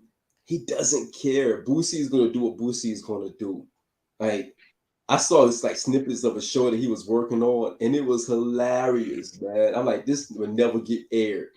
because he doesn't care, man. He's wild, and he don't care what they say. He don't care what nobody say about him, man. But I was surprised he did this one. This was kind of a little bit overboard, even for him. It was a little bit overboard. So I'm surprised. Overboard, dude. Yeah. Like 10 years ago, he had his he had his son get his dick sucked and recorded this shit. What the fuck you mean? This is a little overboard for even for him. This is Boosie. It's like it's almost to the point where you know what you're going to get out of Boosie, man. Like, and he knows what I mean. No one stop him. He's not being stopped at all, man. He's going to keep doing Boosie things, man. They still go watch a concert. They still tune in. That's what he do. Yeah, you can't cancel him. You can't cancel Boosie. You know what? I really think the cancel culture only applies. It only affects people that cares. Yeah. It does. It does. Those that like Boosie know he's not going to host a Grammy. He's never going to host the Oscars. He's never going to be invited to like these prestigious places, right? He's only going to get Boosie concert. You know, Boosie does concerts in Florence, South Carolina, like almost every other month. Seem like he's always in Florence doing for real. Concert. Yeah, Boosie always in Florence. He's in Sumter. Boosie be in Silver at the racetrack doing concerts, man, down in Silver, South Carolina, in the country. So yeah, Boosie don't care about that other stuff, man. Boosie does his thing, man. He's making money, you know, doing these concerts and promotional things. He got his hands a lot of different stuff. He does a lot, man. He's a businessman. He doesn't care about cancel culture, man. You can't, like you said, you can't cancel somebody who doesn't care and who doesn't have anything that like really, you know, play for. He go by his own rules, man. Facts, Mark. Nothing's overboard for Boosie, man. Everything is on the table, man. Everything is a goal for Boosie. Everything. Hey, you know what? I kind of appreciate his don't give a fucknism. I kind of appreciate that. I don't give a fucknism, man. Because like everybody walk on fucking eggshells now. If you say that, you can't say this. You can't do this. You can't say that. You can't do that. Yeah. And it's like everybody won't be in. It's like it's no. I just appreciate. I don't give a fucknism. Yeah, I do too. Because the world is overly sensitive about shit. Yeah. Man, shout out to Boosie, man. Shout out to Boosie Badass, man. Yo, speaking of somebody out there too, man, Lotto, man, Big Lotto. She's actually been like hitting a lot of stuff lately, man. She's been doing some freestyle. I think she was on Flex Freestyle. She's been out there, man. She got an album coming out real soon. I mean, I know you was asking me about this, so I didn't know the stories. You may have to kind of share it with me, as far as like, you know, the struggle of male artists. Like, what do you think about that, man?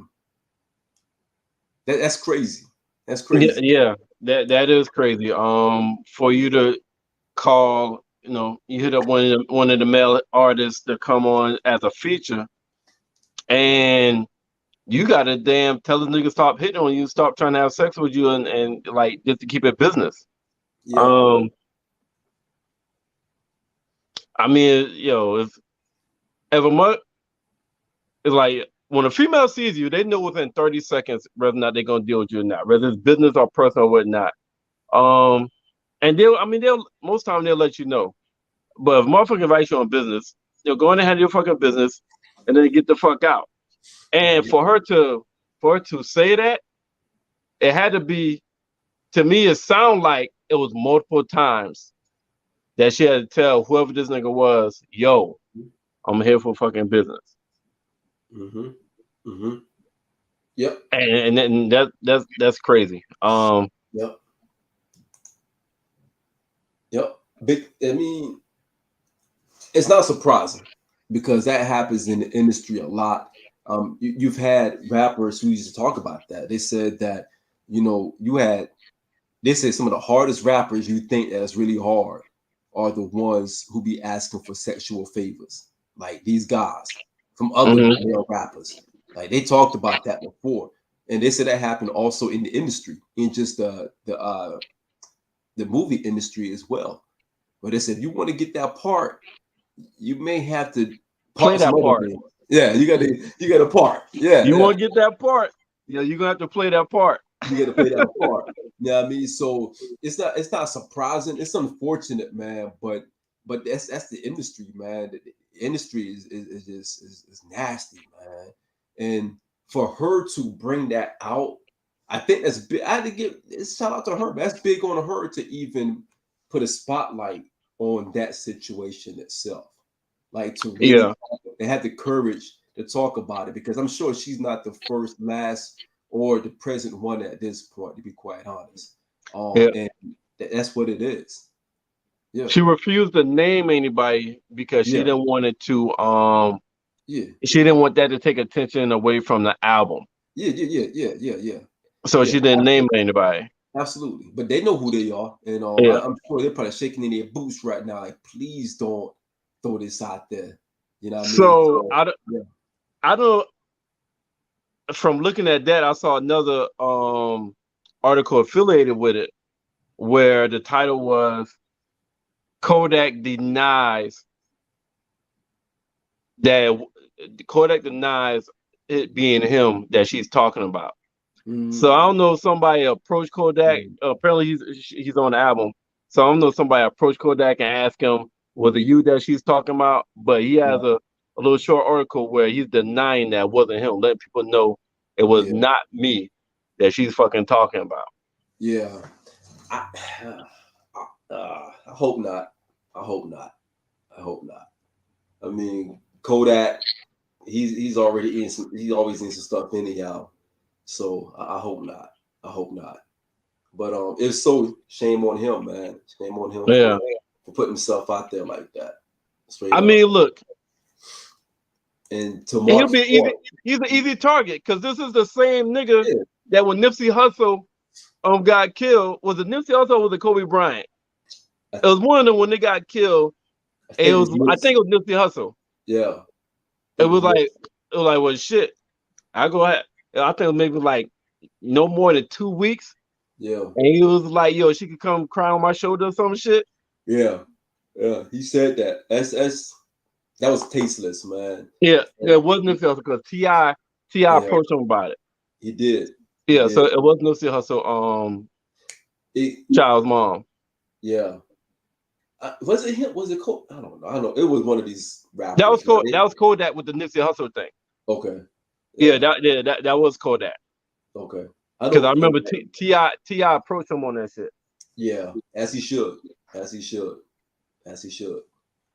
Yeah, it's tasteless, man. But shout out to her, man, for putting that stuff on blast, man. Because again, at the end of the day, it's nasty. And for her to be able to share that, to Mark's point, you can't name names because you get blackballed, especially if it's a big name artist. If it's a big name artist, they're going to blackball you. You're not going to get a chance to get anything out of that. So shout out to her for even having the courage to bring it up, man. Shout out to her. Let's go to Angela Bassett, man. Let's go to some class. Angie, she said that Black Panther 2 is going to be better than part 1. I hope so, man. I hope so. I'm a big Marvel fan. Love the Black Panther, love everything the Black Panther character represented, especially for young Black kids. And just still sad that Chadwick, passed away. I was watching Civil War last night, and that was like the introduction to Black Panther in the Marvel universe. And I was like, man, they really got to do something, man. They got to figure out how to recast or do something. I think we still need that character in the MCU, a male character as Black Panther, not the sister becoming Black Panther. That's fine for her to do it too, but I think that for these young boys, they need that. But Angela Bassett is saying that this is going to be better than part 1. So we'll see. We'll see, man. I'm getting worried about it. Well, it sounds like it's supposed to drop the end of the year, right? Nah, I think they keep pushing it back, man. They kept pushing it back. You got to watch it from its entirety. You got to watch it. Like, I watched the thing so many times. It's for the culture. If you watch it, just watch it for the culture. Watch it for yourself. Do it for the culture. Got to watch it straight through. I think Murray may not come out to next year, if that. If that. Marvel got their hands in so much stuff right now. They got so many things on the table right now. I don't think that the Black Panther comes out until next year. Because they had to stop production, restart production, and start. It was just so much going on there, bro. So I don't know, but I do hope they figure it out. I hope what she's saying is true. I hope that she's right that it's going to be better than part one. I hope so. So as of right now, there's no T'Challa character. Nah, as of right now, there's no T'Challa character. Nah. So all right, so no T'Challa, right?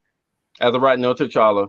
Angela Bassett saying this is going to top Black Panther on the first one. Mm-hmm. You're a big Marvel fan, so how, in your opinion, how do you think they would be able to pull that off? Like, what could they do if they don't recast T'Challa and they have Black Panther 2 to pull that off, in your opinion? It's gonna be tough, man, because in the comics, the mantle of Black Panther was passed down to the sister at one point, to Shuri. So she did get it at one point. Like Mark just said that, she did get it, but I just think it's too soon to give it to her because that came down the line. Because there's other villains that's going to be pretty powerful that you would want to see Black Panther fight. Like they were hinting that Namor, the submariner, was going to be on Black Panther Part 2. And I would love to see that. That would be a good villain for Black Panther. To have Namor from the ocean, from Atlantis, the king of Atlantis, to go at T'Challa as the king of Wakanda. So that would be a great storyline, or even Doc Doom to come in. So I know there's a great chance they're going to pass the mantle over to Shuri.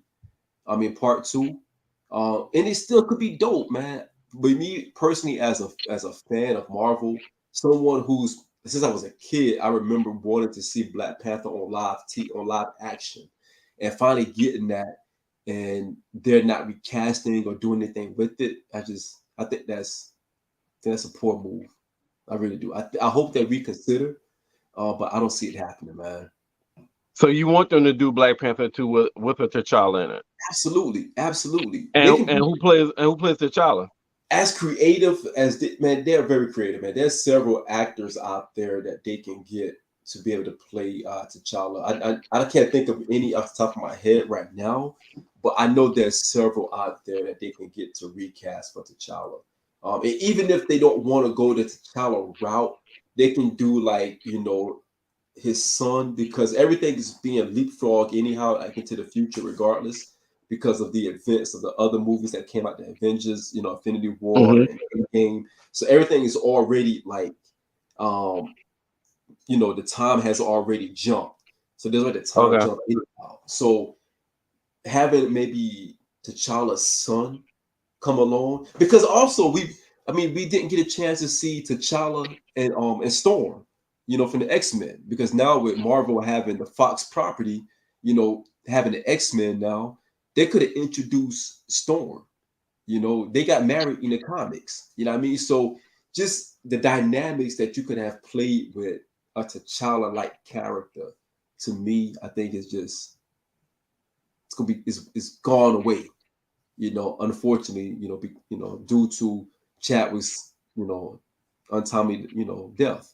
So again, I don't know, man. It's touchy. It's touchy. It's touchy. It's touchy. Okay. I thought you had about 3 or 4 actors that you can see. I did, but I can't think of them right now. But I did have some actors in mind. I can't remember. Somebody mentioned Denzel's son, I think. I saw that. And he's a great actor. It's just hard to follow Chadwick because he embodied that role to a T. It's hard to follow that. Yeah, and Mark, I agree. It got to be someone possibly that's unknown, someone that doesn't have a lot of name recognition out there, but just fit the bill. if they can find someone to really fit the bill, and they can do that, Marvel is pretty good at casting the right people. They're pretty good at that. You know, I know they were talking about Killmonger coming back with Michael B. Jordan reprising his role, but taking the Black Panther mantle. I don't think that's a good idea. I think that time is gone. I know they talked about Winston Duke playing Black Panther, taking the mantle of Black Panther. I think he's too big, and he's also, he played M'Baku, so I think that he's too big to play the Black Panther part. Like he's too brolic for that. So this is one of those things where I don't know, man. I don't know. I don't know. Okay, and I think that's why somebody mentioned Denzel's son, because he's not really known. He just knows Denzel's son, so he's really not known. He kind of fits the bill and the look. Right. It'd be tough, man. It's tough. Marvel, you gotta depend on Marvel to do the right thing. So we'll see. And to your point, Mark, I like that if they're using the multiverse, that gives them an opportunity to really explore a different character to enter into the Black Panther. Like even if they said T'Challa is dead, and that's the route they're going, using a multiverse, they can put another Black Panther from the multiverse back into the Marvel. That's getting creative. I think that'd be a great idea for them to do that, Mark, to be honest. Yeah. Also in the multiverse, you can aren't you able to go back in time? You could go back and forth in time, right? In the multiverse. You can go through different so different if you do realities. multiverse, you could possibly fuck around and go in the future. And like you said, this is T'Challa's son. Right. And then incorporate those villains. It opens the door for all of that. So it's just one of the things where, I mean, hopefully they can figure it out, man. That might be why they dropped the metaverse first before they brought BP2 out, because before his death, I think, wasn't Black Panther 2 supposed to come out maybe like 2 years ago? It was supposed to come out, I think, a year ago. I think it was supposed to come out this year. Okay. And they pushed it, either last year or this year. Yeah, it was projected to come out. But yeah, with everything happening and they kind of re-examining the landscape, they changed everything around. All right. So since we're talking about movies, man, what sequel or what trilogy, like for example, you got one movie that came out, what sequel? If you got two movies out, what movie, what trilogy, what movie series that you could think of that you want to see a sequel or the completion of the trilogy to? Oh man, I don't know, bro. Hey, that's a tough one. All right. Well, I got one. I need to see the trilogy, the completion of The Best Man. I need a third movie of The Best Man. I can do without that. I can do without what? That. Yeah, I can do without that. I can definitely do without The Best Man. Yeah, not one of my. Nah, I'm good. You didn't like The Best Man movie series? No, not at all. What's wrong with you, man? No, man. No, not at all, bro. Nah, fuck that. But that's your speed, man. That's your speed. Yeah, that's your speed, man. I couldn't watch The Best Man. I thought one was good enough. That's like watching Love and Basketball Part 2. Like, where do you go? What more can you do after Love and Basketball? It's supposed to be a Best Man wedding with Terrence Howard and a damn girl get married, and that's supposed to be the completion of the movie series. Please no. I hope they decide not to do that. If so, it might go to Netflix. Netflix might get that. Yeah, I can see that. But nah, man. Can't. All right. Then what you got? You don't have no movie that came out was dope that you wouldn't mind seeing a sequel to? I can't think of one, man. I really can't think of one. No action movie.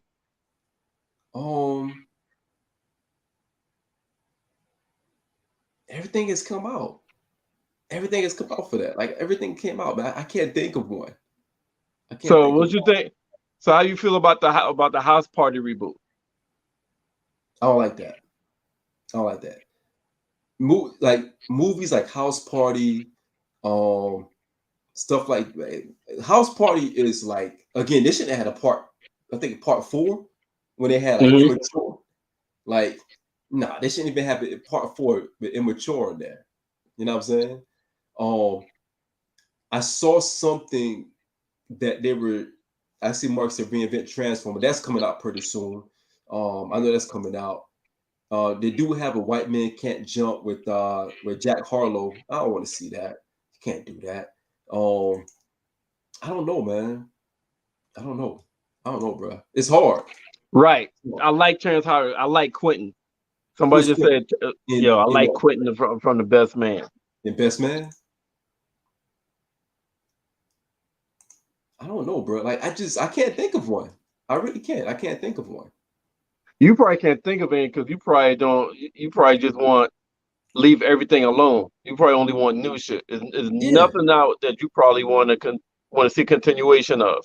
yeah, because you got to be careful with that because if you think about it, for me, like House Party, for example, they messed House Party up when they made part 4, part 5, and all this other mess with Immature. When Immature came out, it started getting trash. House Party 1 and House Party 2 to me was dope. Part 3, they kind of went a little crazy. Kind of it didn't do that well. But Uh-huh. part 2 just was good. Some movies they are good as a standalone, straight up. Last Dragon. You can't touch the Last Dragon, man. That's you know how I feel about the Last Dragon. You can't touch the Last Dragon. This somebody I know you asked because you said Love Jones isn't a classic, and so that's when I knew I had to get off the Sean. Oh, this Rika. Oh, Yeah, okay, yeah. Hey yeah, Rika, that nigga know how I fuck with Love Jones. I don't know what the yeah. fuck is wrong with him. Love Jones is not a classic. Love Love Jones is. Jones, Are you fucking serious? Darius Love Hall. I'm the blues in your right thigh, trying to become the funk in your right. Is that all right? That's all Love right, Jones, baby. Love Jones is not. Love Jones is Yo, not a classic. yo, you fucking bugging, man. It ain't Billy. It is a classic. No, I nah. It is a classic. Just say it's okay to say you don't care for it.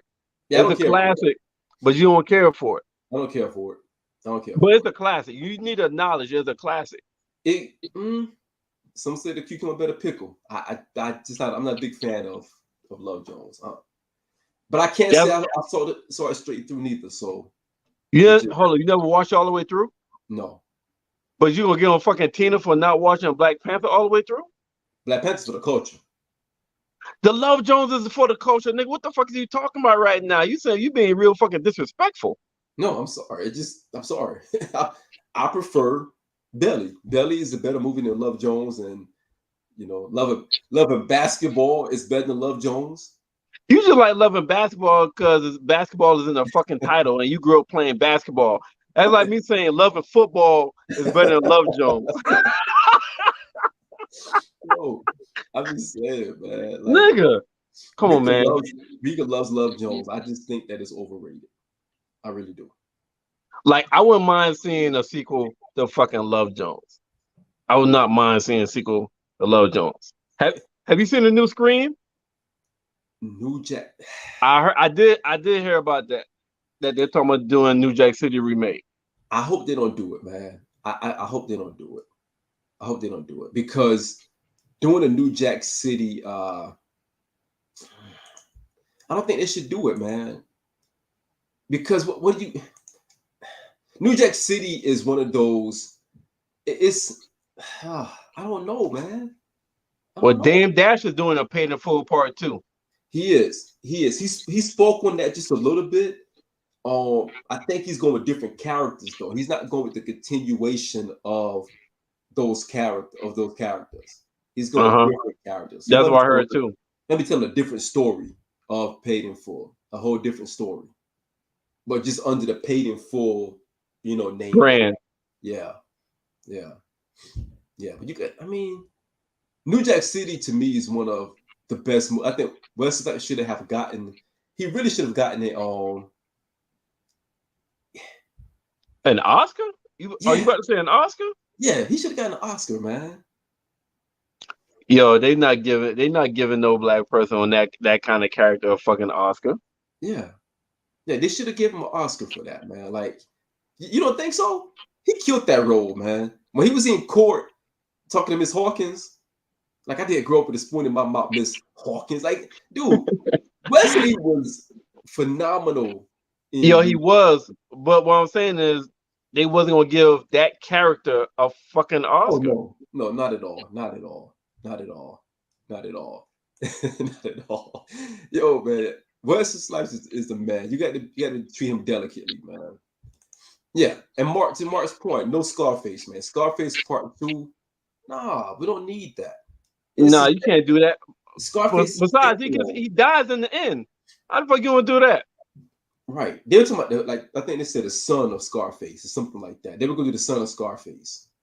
Like, No, like man, he had a that. son. Yeah, like he had a son. They were going to But do that. okay, but here's the thing, right? It shit like that can be done. Yeah. I don't. Was Belly 2 made by the same people though? No, Belly That 2. was like independent, I think. It was independent. Belly 2 was actually called Belly 2 The Beast. And Yeah, that was with the the game. game, right? Yeah, that was trash. Yeah. But yeah, Belly, they were going to do a Belly 2. Nas and DMX, they were going to do a Belly 2. But something happened. It came to fruition. But they were working on the Belly 2. All right. So, do you consider Godfather a classic? Absolutely. You have to. All right. So but you seen the sequel, right? Yeah. All right. Now, before the sequel came, if there was no sequel, you probably be like, they shouldn't touch Godfather. That was a crazy mark. Yeah, I mean, because it was the story made sense. Yeah. It made sense. But the fucking sequel was great. Yeah, it was a great sequel. It was a great sequel. Sometimes you'll get a movie that the sequel is just as good, if not better, than the first. I say that to say, if you get the right people, some of these classics, can be done in the right way. I tell you what, like In Too Deep, I love In Too Deep. I can see a In Too Deep Part 2 with Jay Reed's story. I can see an In Too Deep Part 2 where Jay Reed goes on another case. Straight up. I can see okay, because I'm about to say that's a true story. So how the fuck would you do that one? Yeah. Give him another case. Give him another case. Yeah. I can see that. I can see that. Yeah. Yeah. Wait, yeah, it's time for Power to come to an end. Yeah, Tariq need to get clip first episode next season, and let's just move on to something else, man. And you're right, great writers do matter. Great writers matter a lot. That's and you start to see that with Power. The writers are not as great as they were in the beginning, and especially in the Power Ghost joint. Bad Boys 2. It wasn't. It was good. It was good. It didn't get. It got bad. It got horrible reviews, but it was good. Bad Boy 2 to me was just a whole bunch of action. It was. It was just a whole bunch of action. My favorite Bad Boys is a part 3.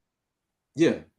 The Bad Boys for Life but the Bad Boys for Life is the best one in the trilogy. It is. That had more heart to it. That was good. Casino. It ended the way it ended. You can do a part 2. It'll be difficult because the main characters in the plot around those characters like Pacino, not Pacino. Nicky, he got killed at the end of Casino. They buried Nicky in the desert with his brother. So that'd be difficult to kind of play off of that because he was like he was the main star in that movie.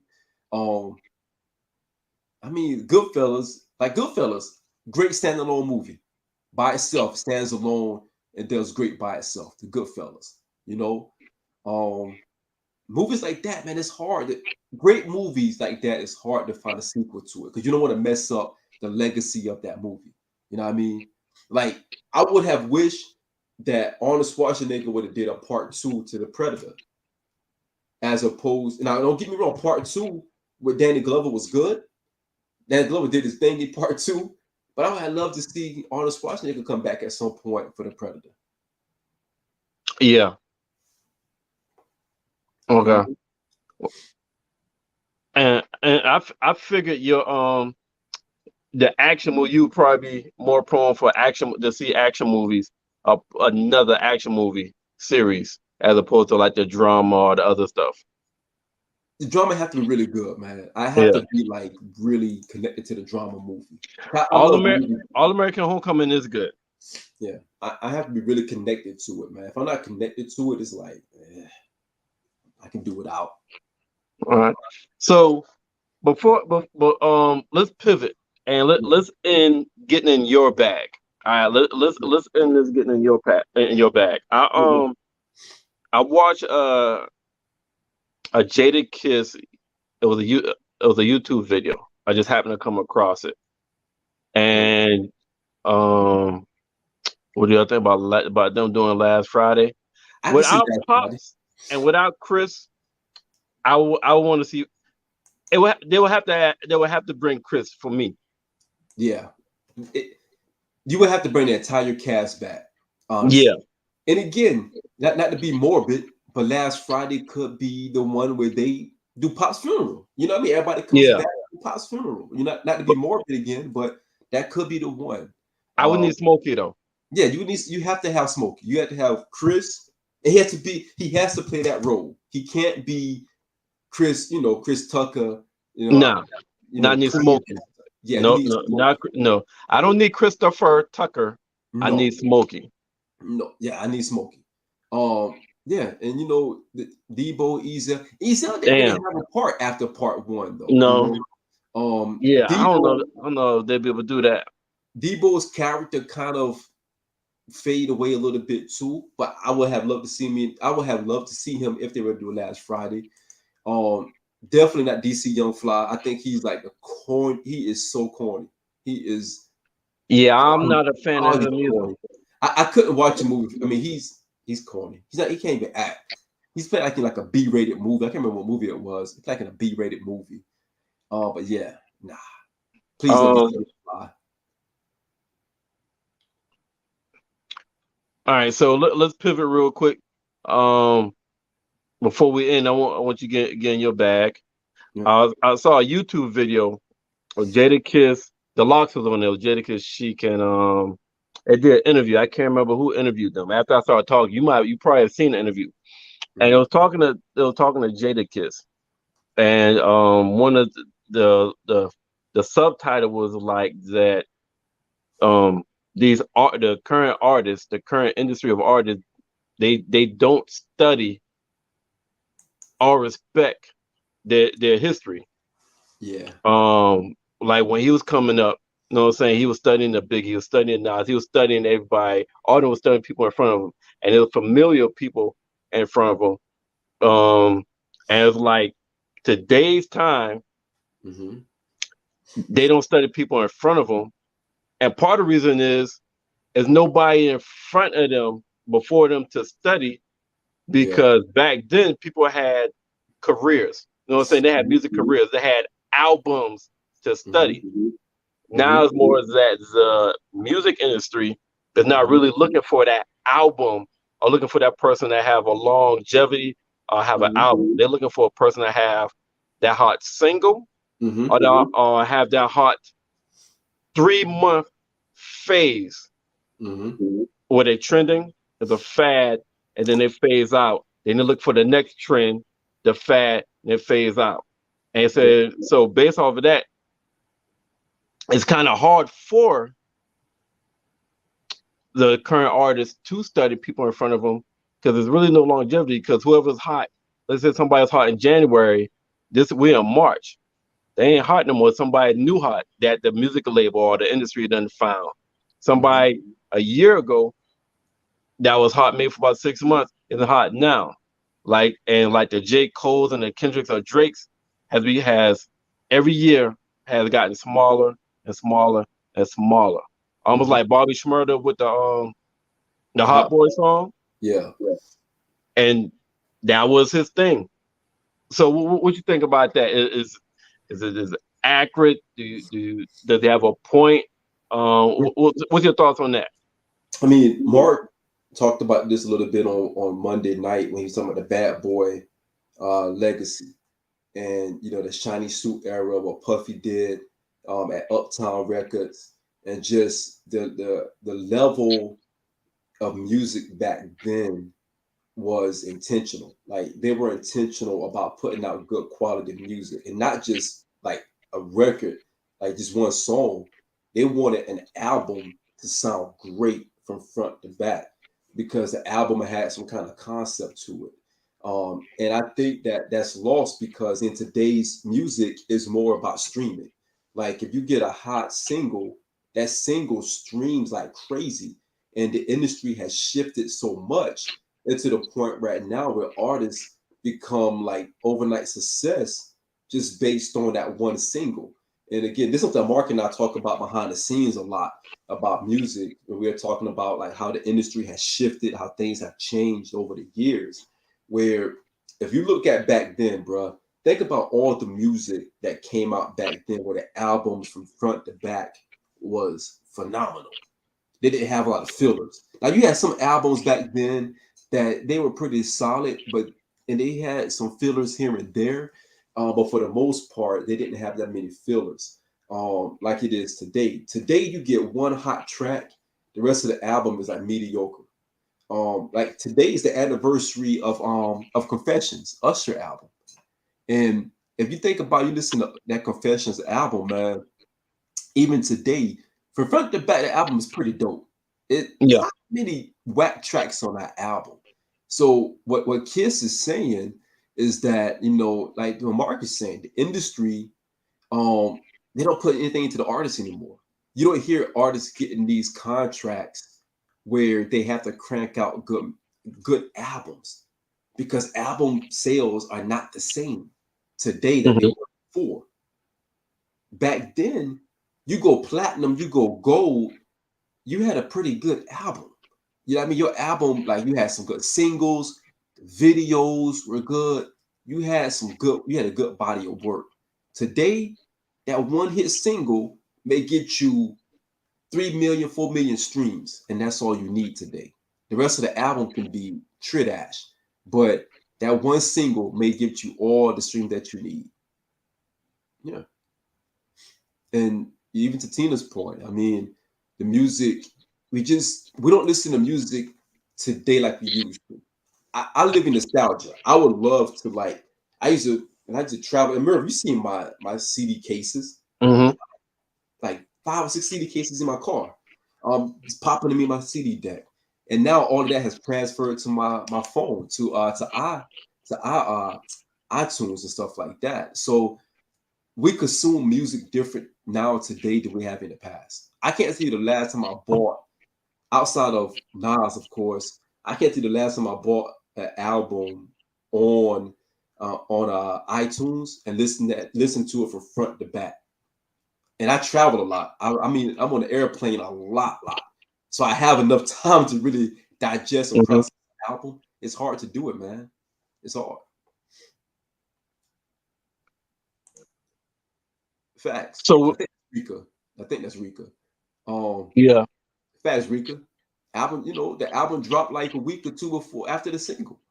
The singles used to be the build up to the album coming out. Now the single is just a single. It rides. It rides through the entire promotion for the album. Yeah. Yeah, it's hard to listen to the radio now. Nothing is played on radio anymore.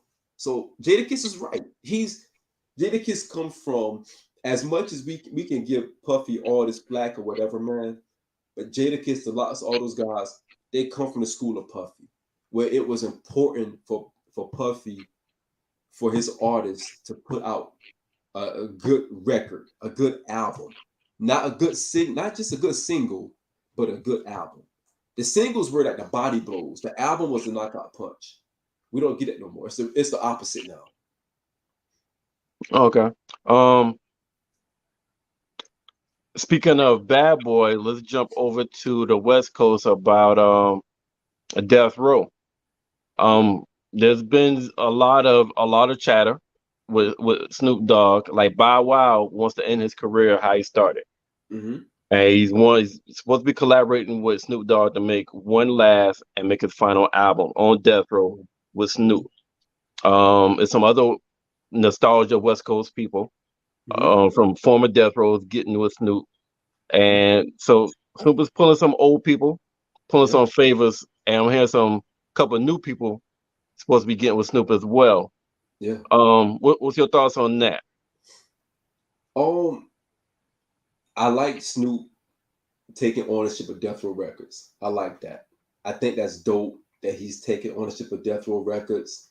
I think it's full circle. It's full circle. But let's be honest, man. We are in 2022 now. I don't think we're really looking to a death row, death row artist type albums at this point anymore. Snoop just dropped the album about a month ago. It was a pretty solid album. Pretty solid album. Back on Death Row album. It was a pretty solid album. But I'm not looking forward to hearing a Bow Wow album just because he's going to Death Row. You know what I'm saying? The one thing about Death Row, Merv, and we came in the same era, but Death Row was at its peak. It was because of Snoop, Dre, Pop, the aura around Suge. You had Dog Pound, Lady of Rage. You had those elements, man. But out of all of those names I mentioned, really the only ones that really blew was really just that Snoop first album, Dre's The Chronic at the time, and Pop coming in with All Eyes on Me and Machiavelli. Other than the Dog Pound album wasn't that great. It was solid. It wasn't that Uh, great. So, like Mark said, they can't recreate that magic. What they had was like literally lightning in a bottle at that time. You know what I mean? And it was a lot of because of controversy as well. Death Row had a lot of controversy around it, but they had three of the biggest names in hip hop at that time: Snoop, Dre, and Pop when they were at their height. So I don't know how much Snoop can actually do to recreate that, man. To be honest, all right. So, question: are music labels dead? absolutely, absolutely, absolutely. There's no more major labels. Like if you think about it, like that Def Jam label meant something back in the 90s and the early 2000s. It meant something. When you see anything that Def Jam was dropping, you will have to respect that because Mhm. you had Jay, you had X, God bless the dead. You had Rule, Meth, Red. Def Jam had a stable of talent, a stable of talent. You know what I mean? So the record labels don't carry that much weight anymore, bro. They don't carry it no more. Even Loud Records. Remember Loud Records? Steve Yep. Rifkin? Loud Records had Mob D, Raekwon, Big Pun. Loud Records had a monster roster on that label. Even Rockets Records, when they had their run, Rockets had, a nice lineup. You know what I mean? So, I mean, you had y'all seen Bay on there like at the time, you had, I mean, it just Talib Kweli. I mean, you had all these great artists on those labels that meant something. So right now, I don't even know who's on Def Jam. I don't even know like who's on Def Jam. And Def Jam was a home. It was the pinnacle because yeah, LL, Beastie Boys, Run DMC. I mean, they had everybody. Everybody. So, so back in this one, our era, right? People whether they're singing or they Facts, rapping, Mark. their Facts, their Mark. their their goal was to, I gotta drop, I gotta come up with some fire, cause Hmm. I gotta get on a label, get on this Yeah. label. I made it, I'll make some money. Yep. So it's the days era of if you're in the music and you're trying to Facts, get Mark. on, are Facts. you trying are you trying to come up with that hot stream song and that's Yeah. it now? That's it. Mark just hit on the head. Give me 2 hot singles and a remix, and we'll see if I invest anymore. And that's what it is. Like these labels, even if you look at the R&B artists, if we switch a little bit from the hip hop side, even if you look at the R&B artists, what's the last R&B record that you bought and you said, man, from back to front, front to back, this is a phenomenal album. It was promoted right, etc. We don't get that very often. Like I said, today is the anniversary of Confessions, and think about when Confessions came out. The video was dope. There was a story behind it. Promotion was there. It was so much going on. Even when the Bad Boy Street Team, they'll be in the streets of New York with the posters saying "Ready to Die" coming out. The promotions were there. Record labels was really pushing the artists to the forefront because they were promoting the album. Now they're promoting the single. How many streams can this single get? And we are consuming music different. Like Kanye, the Donda 2 album. The album didn't even come out on iTunes or Spotify, any place. You had to buy an actual $200 pill to listen to the actual album Donda 2. And they just released the news, I think yesterday, that Donda 2 will be released on all platforms in about 2 more weeks. Now think about somebody who probably purchased that album a couple of weeks ago thinking they're going to be the only one to get that album. That is ridiculous. That was a business move by Kanye. It's move. It's the business move. But even going back to the RZA, they sold Once Upon a Time in Shaolin, like the Wu-Tang album that we would never hear. The Wu-Tang album that was bought by Martin Scorsese, and they took him to court. He had to give it up, relinquish it. Somebody else has it. We would never hear this album ever. We don't even know what's on the album. We haven't heard no snippet of anything. Music is being consumed differently. So it's because it's being consumed differently. I think it's taking away the nostalgia of creating a great album. And you're right, Tina. People don't really make videos like that. Nas just released Wave Gods today. His new video. Nas has been releasing a lot of videos for his last couple of albums. He just released Wave Gods today with ASAP Rocky, Hit Boy, and DJ Premier. But videos are not as big as they used to be. People release YouTube and Instagram. It's not publicized, but it's still a lot of videos. If you go to YouTube video, and you just hit play randomly and go to like hip hop videos, YouTube and hit play, you see a lot of videos that you was like, oh shit, they got video for that song? Yep. But it's not publicized anymore. Yep. I'm working on I'm working on a show on an episode of a show that's going to talk about the no skip albums. And I want to talk about that from an R&B and a rap perspective. I'm still working through the particulars on that. And I think I shared that with you as well, Merv. But I want Rika. Rika is a music head. I want Rika on that episode to talk about no skip albums. So Rika, if you hear it, I want you on that episode. We talk about no skip albums that got no skips, like from front to back. They're perfect and they're pristine. And I want to go into that topic because I think you would be surprised at how many albums, when those artists are putting together those albums, and just the attention to detail that they put from track to track. And in comparison to today, where that love for it is not there anymore. It's not there. It's not. Do you see us realistically, if we're being objective and really listening, do you see any more so-called rather classic or 5 mic or no skip albums coming out anymore? No. Only the ones who put a lot into, who still live that craft, what can actually put together that.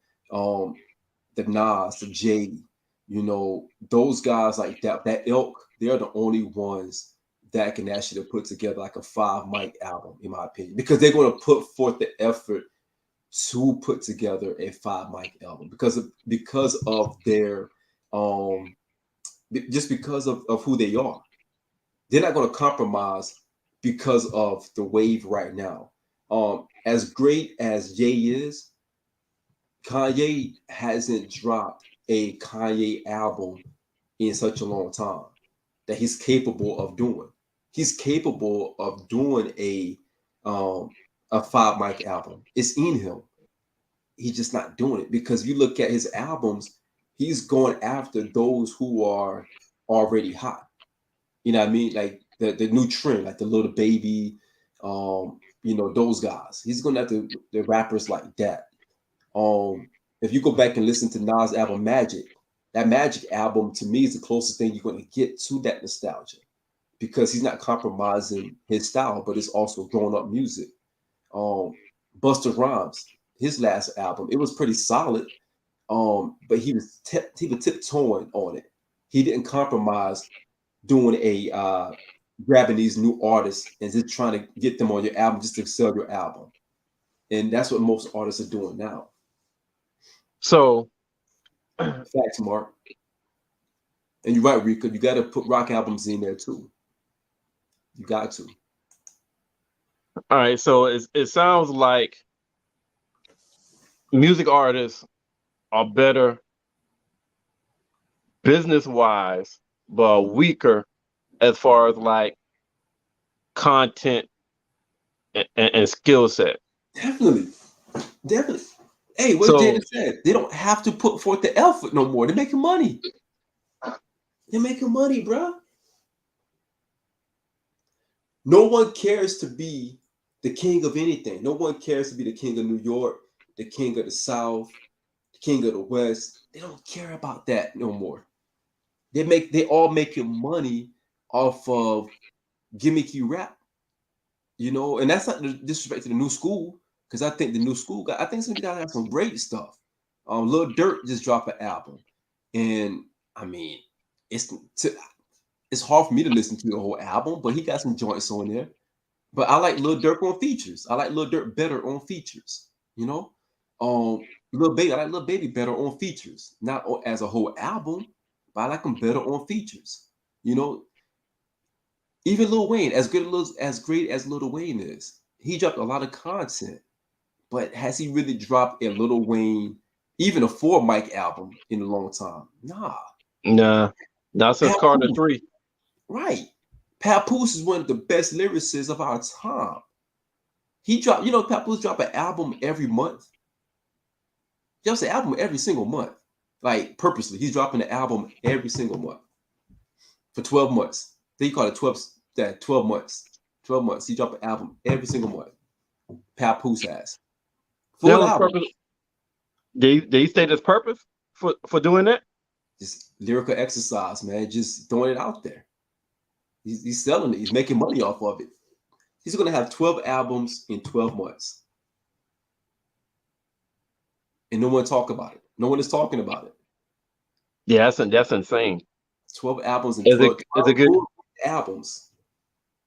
Content good? Content is good. Lyrics are on par. Beats are good. No one is talking about it. Why? Because he's not putting out big time singles. He's not putting out big time like catchy singles. If you look at Pusha T just had his first single on Diet Coke. Dope beat, catchy song, and it died down really fast. And it was a dope song. Guess what Pusha T had to do? He went and made a diss record to McDonald's on the sake of Arby's. You know what I mean? And he did that because now he created some more buzz because his album is coming out pretty soon. You know what I mean? So his album is coming out in a couple more weeks. And guess who's producing this album? Kanye and Pharrell. He has Kanye and Pharrell producing an entire album. Two of the biggest producers that we ever seen. And he's still not getting a push. No pun intended. But the Diet Coke album, the Diet Coke song is a dope song, but he just had to do a diss record to McDonald's represented Arby's. Mind you, he wrote the hook for McDonald's. I'm loving it. Pusha T wrote that years ago. Like, I'm loving it. That's Pusha T. He's still getting payoff for that. So I mean, but he had to do something to help get his album out there. That's coming out pretty soon. So would it be safe to say that after Drake, Facts, Mark. what Mark said? Like, he was just saying that it's instant situation. Microwave. Microwave, man. Microwave, yeah. All right. So would it be safe to say that after Drake, we're not gonna see any more careers like that after Drake? Because you had Jay, that went on that run, like 10 straight #1 albums, or what his albums. Then was the last one. Then Drake went on that run. I mean, before then you had like the Nas, you had Pac, but even Nas last three albums, Yeah. continue his career. But Yeah. Drake, far as like career, far as like success, far as like content and commercial success and streams, do you think Drake will be the last of its kind? Drake might be the last one that I can think of, only because even Drake's last album, Certified Lover Boy, wasn't really a good album. But the hype behind it made you feel like it was a phenomenal album. I got lost in the hype. When I first heard Drake's album, I was like, man, this is like one of the best. Matter of fact, me and what's your boy name? He's always speaking stuff in third person. SK. Because he even said, him and I both said on one of the shows, we were like, yo, Drake got the best album right now. After a week or two, I'm like, damn, I was wrong. He doesn't have, like, the album's not that good. It's okay, but I got lost into the hype. The hype machine around Drake was bigger than what the album was, honestly. But Drake is, at this point, Drake is what Jay was at Jay's hype. Where it didn't matter what Jay dropped, you flocked to it. You buy it, you loved it. And when you go back and listen to it now, you're like, man, Blueprint 2 wasn't that good. Or Kingdom Come wasn't that good. Or Magna Carta really wasn't that good. These are albums that we all flocked to buy at the time when they came out. And Drake is no different than that. No different than Lil Wayne. Lil Wayne was at his peak. And I think you mentioned earlier, Merv. He had a run. He had a hell of a run. He had a hell of a run. When the Carter 3 dropped, I think that was Lil Wayne's peak. He peaked at the Carter 3. And I don't think he dropped anything that was close to the Carter 3 after that. So go back to Mark's previous comment. Not this one, the very last one. He said every generation will have their version of a #1 artist. Yeah. Yes. Correct, Mark. But what I'm asking is, will that, okay, let me rephrase it for Mark. Mark, answer this. Will it be a new #1 artist every damn year? That's what I'm asking. Because in our era, usually we have a 2-3 year run of the top artists. But the way it seems like now, after Drake, we're gonna have somebody with 2022. All right, 2024, we're gonna have a hot ass artist. But that artist in 2025 is gonna be a major drop off. Yep. And 2025, we have a new #1 artist. But in 2026, that #1 artist is gonna be a major drop off. Right. That's what I'm asking. Right. That's what I'm saying. Do you think Drake is the last of his kind? Because Drake was top 5 every year. Some people say #1, some top 3, but every year for the last 10 years, he was top 5. You know what I'm saying? We had our Lil Wayne's had like about 5-6 year, 4-year run. Eminem even had 2 or 3. That's what I'm asking. After Drake, would there be another artist that can constantly stay in the top 3 in people's minds, arguably every year for like 5 to 6 years? That's what I'm asking, Mark, to be more specific. I want to touch on what Rika just said, that our generation had several. Our generation did have several. Right. during that time, the competition was so thick when it came to who was fighting for number one. Like it was like a fight because don't get it twisted. People talk about Ja Rule today, but Ja Rule was the biggest artist at one point. Ja Rule was bigger Mhm. than Jay, Nas, all those guys. During his run, he was selling more records. Ja was selling more records in his run during that time. X was selling more records than anyone else during his reign. So during that time, to your point, Murph, every year is almost like somebody else were like vying for that number one spot. You had X, Nas, J, Rule. I mean, you even still had LL out there pumping music. You had Mobb Deep, Wu Tang was out there. We had so much variety in our generation of top tier artists that was not only selling great, but they were also really putting out great material. Everybody was fighting for that number one spot. Everybody fighting for number one spot. Everybody was like, "Yo, I'm the number one.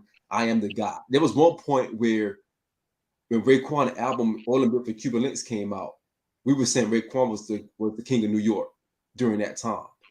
That's how thick shit was. Even when Prodigy was, God bless the dead, when Prodigy was dropping stuff, there was a point where Prodigy was in an argument for being the king of New York. So in this day and age, we don't hear that. We don't hear who's competing with Drake at this point. You know what I mean? Like who's really coming at Drake at this point? Really nobody. You can say Wayne, but Wayne is like an elder at this point. Wayne is kind of Yeah. like past that prime right now. Yeah. Mhm. Mark said, and Facts. that's why I'm asking. And that's why I think. Yeah, Tina, you're right. I mean, Yeah. Pop Smoke, he had some traction. He was getting there. He was getting there. It's hard to say where he would have ended up. Um, Drake is just different. Like it's hard to compare a lot of those artists, Pop Smoke, Nipsey, all those guys, as great as they were, God bless the dead.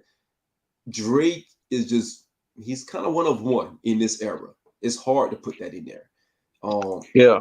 But like Compete I feel like Drake, but I feel like the Facts, baton. Mark. Facts, Mark. The labels are backing them. The labels put a lot of energy in those artists during that time. Exactly. Yeah. Mark, you kind of supported my point though. You know what I'm saying? Like my question was not to diss the current generation. It just to me, I don't see like the baton was passed to Drake. You Yeah, know what I'm saying? Like each year the baton is passed to someone, whether voluntarily or whether it got snatched. yeah. You know what I'm saying? Career wise. So you got your Biggies, your Parks, your Jays. You got your Nas, got your DMXs. Where arguably every year somebody be like, nah, DMX number one, J number one, but usually Right. by 3 or 4 years straight, the same top six will be the same top six, but it would just fluctuate between who's number one, two, three, four, and five. Right. Well, I'm thinking Right. in this current generation, it's not gonna fluctuate. The top five is not gonna fluctuate. Like whoever number one next year might be like number 10, and then the Right. third year might not even hear from him no more. And then whoever Right. number two next year might be number 8, and then Right. drop off. And you may have a couple people that stay in the top five, but I think it'd be a rarity of one or two people Yeah. staying in the top five consistently every year. Exactly, Mark. Because you think about the Migos. When the Migos came out a couple of years ago, the Migos had everything on Smash. Yeah, Everything. You would think that and I wasn't a Migos fan, but they were everywhere. Migos were doing everything. And now you rarely hear about the Migos. So even remember Fetty Wap, Shorty, won't you swing my way? Like people going crazy with Fetty Wap. You know what I mean? Even as great as Rick Ross was and still is, his last album was a dud. it was. I You was know what I I mean? was highly disappointed. It was a dud. Like And that's coming from Rick Ross, who has a great ear for music. He's his own great A&R. Like it just you see these artists, they lose their esteem. Um, you know, and Mark talking about Kendrick Lamar. When last time Kendrick even dropped an album? Like we haven't heard from Kendrick in a couple of years now. We're still living off of Kendrick's, I guess Kendrick's Damn. yeah, we Damn still was like the last album, right? right, we still saying like, well, Kendrick is a dope artist. But look at all these other artists, his peers. His peers is a J. Cole is his peer. Um, Drake, you can consider kind of as his peer because they all came out at the same time. And remember when Kendrick was like, I'm smoking on all your favorites or whatever. And the guys at his peers, they're putting out great music. J. Cole just dropped a great album, Grammy nominated. He could win a Grammy. But the point is, a lot of these artists, some of them are getting lazy. Some of them don't need to make another album because they're making money. And also some of them, they don't have a passion for the craft anymore. And that's kind of going back to what Jadakiss was saying. They don't really have a passion for making the music and a passion for really advancing the culture of hip hop. They really don't. Yeah. So that made me think of something, right? Let me So Nas, can I respond to Trey real quick? yeah, go ahead. And try to get what you're saying, but I somewhat disagree because I don't think the elders had to pass the baton. I think some of the elders kind of drifted off and started doing other things where the baton was just dropped. They're like, shit, I'm dropping it. I don't have to pass it. I think some of the elders have co-signed these guys. I know Jay has co-signed a lot of these new artists. Nas has co-signed a lot of these new artists. Busta. Some of those elders have co-signed a lot of these new artists. They have jumped on records with them. They have promoted some of their music. I just think some of these new artists, the longevity is what's getting them, right? They don't have the longevity of some of our elder statesmen. You see KRS-One just dropped an album a couple of weeks ago. And the album actually pretty dope. And this KRS-One, so I don't think some of these newer artists kind of go back what we were saying earlier. Mark was even saying earlier that everything is microwave music. So they're not putting out a body of work that can sustain. The playback is not there no more. The Migos, as great as they were in that juncture, in that time period, you don't have a nostalgia by going back and listening to the Culture album, in my opinion. And I can't speak for nobody else, but I can't. But I damn sure can go back and listen to Wu-Tang Forever or Ready to Die or All Eyes on Me. You know what I mean? I can go back and listen to old music because of the nostalgia, because they were great music and they were timeless. Everything now is time stamped. It's time dated. It's hard to go back and listen to it because you're like, damn, it was good, but it didn't age well. Yeah. All right, so let me ask you this: with so Nas won album, the hip hop album of the year last year, Grammy, right? Mm-hmm. And he's up for another one. Nas is what? Nas 48, 47, 48. 48. He been in the game with not Illmatic. Is that 95? No, Illmatic was 94. 94. About like 94, 2004, 2014. It's about 30 years. Yeah. Damn, it's about 30 years with Nas. Yeah. So Nas getting a Grammy in his late 40s, where hip hop is supposed to be a young person game, industry, right? Mm-hmm. Is that to Nas? Is that to the greatness of Nas, or is that to kind of the weakening of the industry quality, or is it both? I think it's both. I think it's both, man. And I'm not saying because I'm just a Nas fan. I'm saying it because of those 3 albums that he put together. I don't think people realize how hard it is for an artist of his caliber, who is a rapper's rapper, he doesn't follow trends. He doesn't do like the stuff that you would want him to do, but it's one of those things where you listen to King's Disease 1, King's Disease 2, then you turn around and listen to Magic. You're like, damn, this guy sounds good. And it sounds relevant. He's not talking about old stuff. And the stuff that he's talking about that is old, like reminiscing, he stood in a pocket to make you like, damn, as a 41-year-old, this is the kind of rap I want to listen to because I can relate to what he's talking about. You know, because he's talking about nostalgia, he's talking about his life. And that's very difficult to do and actually put together a really good album, but also bringing in a newer, younger artist. Like I said, Wave God, the album, the video just dropped today, and that's a song with him and ASAP Rocky. And ASAP sounds good beside Nas. You know, he did a song with 5 Year Foreign. That sound good. They sound good together.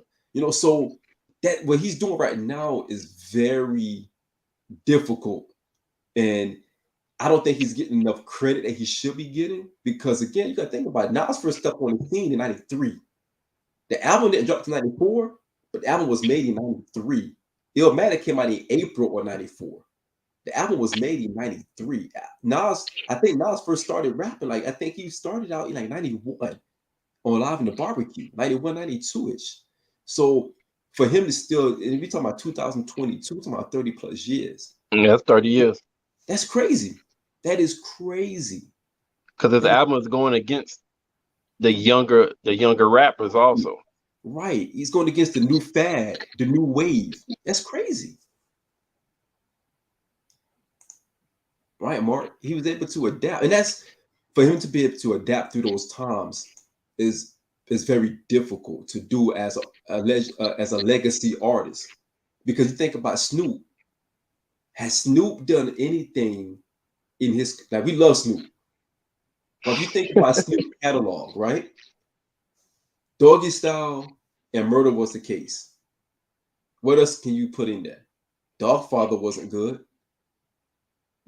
As far as like a whole capacity album, no, Right. all the other albums was like just 3 or 4 hot singles off it that you listen to and you skipping. Right. And that's Snoop. And we love Snoop.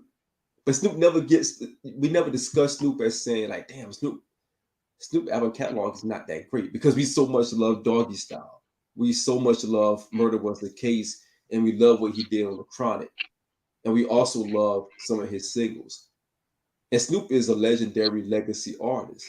But those other albums that he had in between, and it's about 9 or 10 of them. Didn't age well. Right. They're mids. They're a bunch of mids. Okay. Yeah, exactly, Rika. That's how Big was. Big, the artists like Big and Nas, those guys knew how to put together a very classy album that can stand the test of time. We still listen to Life After Death, and it still sounds as fresh today as it did back in 97. And it's hard to get that. And you're right, The Last Meal was a pretty solid album. It was a solid album. Oh, yeah. Is that the Last Meal? Is that the one what's that Dogs Get Lonely too? With the John B sample? I don't know. I can't remember. Probably so. Was the Last Meal on Master P shit? It was. That was the last album he made for Master P. I think that's the one with Dogs Get Lonely too. He had a John B sample. The Last Meal was a good album. It was a good album. The John B song They Don't Know. I think that was it. He sampled that in one of them. Yep, that was it. I'm looking at. Yep, that was it. Yeah, that was one song I used to listen to on repeat from the album. There wasn't too many, but that was one song I used to listen to on repeat. Yep. And was that Rika that said something about Biggie just now? Yeah. Yeah. So yeah, to piggyback off that, after Biggie completed his first album, the album wasn't out yet, but he interviewed about his album. The one thing that Biggie understood was, and what was gonna make him great is they asked him, they interviewed him, and it was like, he said in the songs, he said, now finally nigga rapping about blunts and bras, tits and bras, menage a trois, sex and expensive cars. Right. He said that on one of his songs, and somebody asked him about life after death. It was like, man, when I made Ready to Die, I was in the streets. I was selling Right. drugs. It was like, when you doing that shit, you in the streets. You gotta be ready to die. That's why that album was so damn dark. Cause in that album, I was ready to die. And life after death, I can't rap about drugs no more. I can't rap about being broke no more. Cause I ain't broke. Right. I ain't selling drugs no more. Right. So I do agree with what Rika said that if Biggie was still alive, he's still been rapping with the content, the skill set, and the quality, but it would been off the current shit, and he would mixed in the current shit. And I can see Biggie still dropping great albums because he Ready to Die and Life After Death was complete opposite. They were. And he adjusted from one album to the next. Yeah. You know what I'm saying? He adding the Notorious Thug song. Yeah. With Busy in them. Yeah. That's similar to what Nas is doing in his last 2 or 3 albums. Yeah. Adjusting and adding people that he probably wouldn't work with before, but Right. makes good music. And that's all he's looking at. Right. Right. And Jay did it. When Jay was at his height, Jay was making songs with artists. Bun B. Yeah. When they were like trending or they were at their peak, he was collaborating with them. Remember he did the joint with Juvenile, he did the joint with Twista, he did joints with Bun B and Pimp C, God bless the dead. So he was doing joints back then with artists from different regions, T.I., from different regions that were like on the upswing of their career. And it gave him opportunity to adopt their fan base as well. So Jay did it. Jay did it back then. When Jay went dolo, like the Magna Carta stuff, and it wasn't that good, it showed you that in a box, he may not be able to do it. But when he was able to collaborate, knock out the park, man. All the time, knock out the park. So yeah, music is different now, man. We consume music different. Even Trey said himself, he had to listen to T-Pain streams that put him on different artists, and Mark put me on some of these new artists. Mark was telling me about Lil Durk a couple of years ago before I had a chance to really like indulge into Lil Durk. And again, that drill music is starting to become like the drill music is the thing. Drill music is the thing right now. It's crazy. Mark, Mark, I'm asking Sean this, Mark, but Mark, I want you to respond too. So today's music and over the last, we're in 2022, so the last 4 years, there does seem to be an artist that the generation under us gravitates to, and the younger generation gravitates to. I first heard his name in 2018. I've heard it more and more each year. And that is NBA YoungBoy. Is supposedly kind of like this, the younger generation Tupac per se, based off the current scope and quality of what based off today's standards. Yeah. Have you listened to him? You got any thoughts about him? Mark, let me get your opinion as well, because he just did an album with the Baby. Yeah. Last month. That's getting a lot of hits as well. Yeah. I'm not a NBA YoungBoy fan, to be honest. I struggle with some of that music. I see Tina putting that joint that song, What the Fuck Is That? That song is crazy, man. Like I listen to it, and it's crazy, man. Like doop doop doop doop doop. What the fuck is that? Like it's you have to listen to it, man. Listen to the lyrics, man. These guys are crazy out here. Like these new rappers, man. Like I thought our generation was bad. These guys are out of control, man. Like that song is really bananas. But yeah, I don't really get into NBA YoungBoy like that, to be honest with you, man. Okay, have you heard his diss song where he talked about he mentioned Gucci in it? I think it's called You Hate NBA YoungBoy. Yeah. Yo, Yeah. that song was wildly disrespectful. He got to be careful. He got to be careful about that, man. Gucci don't play around with that kind of stuff, man. So he got to be careful about that. Yeah, that song was wildly. Like I haven't heard a song that disrespectful probably since "Hit 'Em Up." Yeah, he got to be careful with that, man. I hope they pipe down. Gucci don't do Gucci. Gucci is different. Don't get it twisted. He's been in a very good space. We got to keep him there. But But that nigga went after several people in that diss song. he did, and that's what I'm saying. He got to be careful, man. He got to be careful. He got to be careful. But He can't do that. Can't do it. yeah, Not so anymore. Not anymore. Too much stuff is happening, man. Like these dudes that having this record is talking about people that actually got killed. Like people they like. yeah. Like, it's just like that. Like that's how bananas it is out there right now, man. I mean, Yeah. Gucci got a song where he's talking about him and Jeezy already dapped it up and pieced it up, and Gucci still got the song out there. Somebody smoking on that Pookie Loc pack. You know, that Jeezy man that he killed years ago. They gotta be careful, man.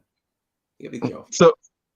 So Mark, is in your opinion, who's the younger generation number one? Is it NBA YoungBoy? Because I hear a lot of people talk. It's not NBA YoungBoy. It's Is it Little Baby. Dirk?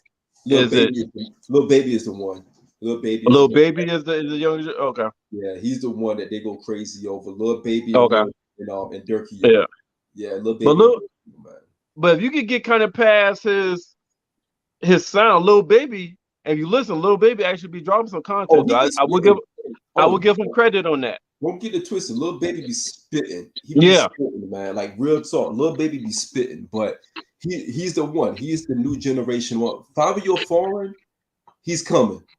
He's coming. He's leading that New York drill music. But Fabio Foreign is coming. He got that joint with him, Alicia Keys, and Kanye. New York City. Please go easy on me tonight. Like he got that joint. He's coming. He's coming. Fabio Foreign might be the one that could potentially take it away from Lil Baby. So, really? I mean, you don't just get Alicia Keys and Kanye on a track like that easy, you know. So he's coming. Okay. Lil Baby, he's the one. He's right now, in my opinion, Lil Baby has been the one for a couple of years now. He has been the one for a couple of years. And he knows it. He knows it. NBA YoungBoy, he's there, but he's not Lil Baby. So Lil Baby got the content. I think NBA YoungBoy kind of got the hype shock factors with that comes with him. Yeah. And that excites people. Yep. So right now, you got Lil Baby. I think because Rika said that's her favorite of the younger rappers. Yeah. The Baby is probably like the little John or whatnot. He gets his from energy. Just wild card. The Baby got energy. He does. The Baby has the energy. He's a hyper. He's a hype one. Lil Baby got some good content. Fabio Foreign is next up, in my opinion. Those are the ones, man. Lil Durk, he's out there still too. You know, so there's some talent out there, man. NBA YoungBoy, he's one of the ones. But there's some talented brothers out there, man. That's young and up and coming, straight up.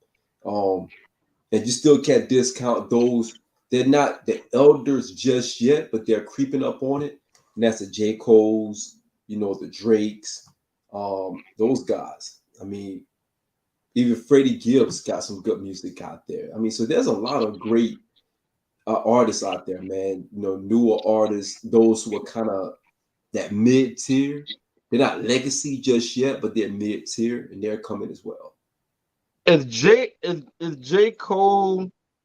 I'm not talking about money-wise, because he owns it. From my understanding, I think he owns all he makes all his own shit. So I know he got the money. But is J. Cole the Jadakiss of this generation? Because No. he's respect. And let me kind of put it in content. Like J. Cole is respected, Jadakiss respected, but it don't seem like J. Gotcha. Cole has hit that superstar. He haven't that superstar status. Like he got it though. He got it in him. He got the content. He can make the songs. He can make, but it just don't seem like he's hit that superstar status. So that's why I'm like, is he kind of like this this generation of Jadakiss? That's what I mean. I think Cole is this generation's Nas, Nas. and Drake is this generation's Jay. They're equally yoked when it comes to talent. J. Cole is more lyrical, but Drake has more charisma across the board that reaches across different areas. Like Drake spans, like his shadow is vast. He casts a large shadow. Whereas Cole is for the craft. Cole could care less about commercial music, commercial success. Cole is really your rapper's rapper. He's like he's the culture guy. He is. Drake is like, look, not to say I don't use the word gimmicky. I want Derek call it gimmicky, but Drake is more like he's kind of like in that Kanye. He's a student. He's a Kanye student, right? So Mm-hmm. he's more of that. I'm going to give you some radio hits. I'm going to sing. I'm going to pop up on shit. That's that Drake. Drake got that from the Jay-Z school. That's the J school, where I'm relevant because of my charisma, because of my ability to have a one hit, that one banger that you're going to listen to everywhere you go, and it's going to be catchy. Whereas J. Cole, he's going to have a great album that you're going to vibe to, but it may not bang out too good in the club, if that makes sense. It makes sense, but here's my thing though. Nas still reached superstar status.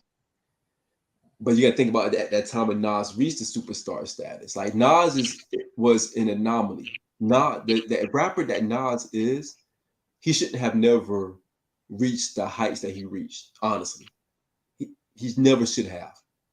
That's a testament to how great he is. Because you can think about it. Illmatic didn't have a club single. No song with Illmatic will play in the club. I don't think there's not many singles on. Matter of fact, technically, there's no club singles on It Was Written. But If I Ruled the World played in the club very hard. In comparison to Biggie, if you think about Biggie, One More Chance, and all these other club joints that he was able to put out to reach a whole different demographic. Nas doesn't have the music that should have ever reached another demographic. Jay had Hey Papi, that was had in the club. Jay had all of these club bangers and songs that crossed over. Nas wasn't a crossover artist, but he still was able to cast a big shadow on the hip hop community. Same thing with Cole. I don't think Cole has that one big song that you can really put your finger on. No, you don't. You know what I'm saying? Like Drake has several of those. Even if you listen Key, Do You Love Me? That song was major. Yeah. That was a big song. I don't think Cole has one of those. I don't think Cole has it in My Feelings. I don't think That's Cole why I has say one. Jadakiss, man. Exactly. That's why I was saying Jadakiss of this generation. Mm-hmm. I can see Jadakiss too. I can see that for Jadakiss. Jadakiss never had that major record. Yeah. All that one hit that just take him over Right. over the top. Right. He was tap dancing on it. He was knocking on it. But he never had it. Like Beanie Siegel. Beanie has probably one of the better catalogs in hip hop.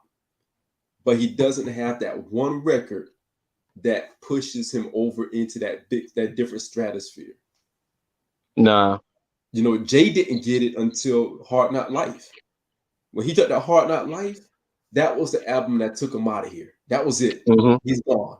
He's gone. After that, he's gone. And he found a formula. He found a formula. He was able to have that one record for every album, even after that, that took him out of here. Took him out of here. Dirt off his shoulders. Took him out of here. Black Album. The oldest joint with him and Kanye. He's out of here. Mm-hmm. The Pharrell joint. I wish I never met her out of here.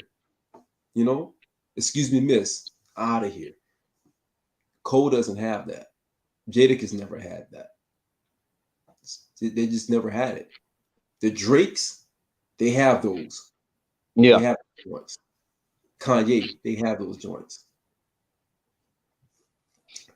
Benny the Butcher, the Griselda guys,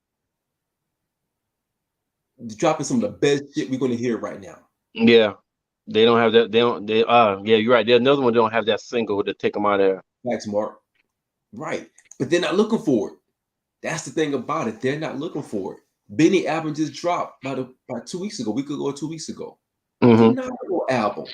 He got to join his first single on there with J. Cole. Again, he's not looking for something to get. And J. Cole murdered that fucking song too. Yes. Yes. Yes, that album was a really good, well put together album. But again, he doesn't have that one record to say, I'm out of here. Yeah. I thought Lil Wayne was gonna be the same way until the Carter 3. Yeah. When the Carter 3 dropped, Carter 3 put Lil Wayne in a different world. Yeah. I bought that album. Yeah. I bought that album. You know what I mean? That put him in a different world. A Millie, he's out of here. That was it. You're right. You're right, Rico. We Gonna Make It should have been the one. And it had that feel. But what hurt, I think, and this is something, and I know we want to wrap this thing up. Great discussion, by the way. I knew what to wrap this thing up, but you got to think about when We Gonna Make It came out. It came out in 2001. We Gonna Make It was in a crowded area with other singles. Nas had Got Yourself a Gun. He was, going back at Jay. Jay had Song Cry. He had all these other records that was going on during that same time. There was a lot of great music in 2001 that Jadakiss was going up against, and We Gonna Make It came out. And unfortunately, We Gonna Make It kind of got smothered by some other huge records. Even Fabulous had You Can't Deny It, I'm a Straight Rider, You Don't Want to Fuck With Me. Something like I forgot about that. They were ringing off. Even you think about 112, Peaches and Cream, all that stuff came out in 2001. 2001 was crowded. 2001 was crowded. I think Usher had 8701 came out. You Got It Bad. 2001 was crowded. We Gonna Make It is not going to surface above those other records. There was too much going on. And why did it have like a great, it had momentum, but it lost the momentum. You're not gonna look, as great as Anthony Hamilton is, you're not going to be out of here with a song Anthony Hamilton. I'm sorry. You're just not. And he's a great singer. Facts, Mark. He's getting there. Drake works, and Drake worked with the hottest rappers at a point where they're just starting to get like explode. He gets them very early, and then by the time he gets a hold to them, they're gone. He's always been good at that. That's what Rick Ross used to do. But yeah, I think that's what happened to the Jadakiss, man. Jadakiss had one of the most anticipated solo albums to come out. Most anticipated. Yeah. Most anticipated. I think it was too anticipated because my expectation was so high. I expected greatness from the first song to the last song, where my head was like, whoa. I expect that division listen to the album to do this shit right here. Like, nigga, you heard that shit? Yep. And I didn't get that. Yep. And I love that first album. I thought Kiss Again Goodbye to me was one of my favorite albums. I'm not gonna lie, it was one of my favorite albums. But to your point, because it was so anticipated, man, it was really difficult. And again, it came out in 2001. It came out in a crowded year of music, not just hip hop. It came out in a crowded year of music, and that's I think what hurt the most. And you're right, Rika. I love Mr. Cheeks. Queens Get the Money. I love Mr. Cheeks and the Lost Oh, Boys. that was out that same year too. Same year. And that shit got a lot of hits. Like that shit got a lot of playtime. Like a motherfucker. 2001 is probably one of the most overrated, underrated years of music. Period. That year of music and just everything that surrounded that year of music was phenomenal. Even the videos were colorful. Everything was going great. You had the perfect beef, the Nas and Jay battle. You had everything was perfect in 2001 music-wise. R&B and hip-hop was going great in 2001.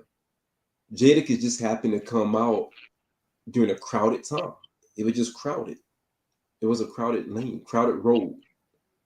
And unfortunately, Kiss Again Goodbye to me is one of my favorite albums.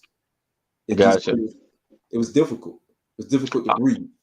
I also think Jadakiss struggled with making his lyrics was there, but I don't think the songs and the hook was there. The song, he'll make a great verse. He'll have 3 great verses. Yeah. But that hook and the overall song just wouldn't be there. You gotta have that song. Right. Just to send you off. Yeah. Because he's an MC. That's what his album struggled with early. Merv, he's an MC. When you're an MC like that, you really, the separation of an MC, a rapper, and a great songwriter, it shows.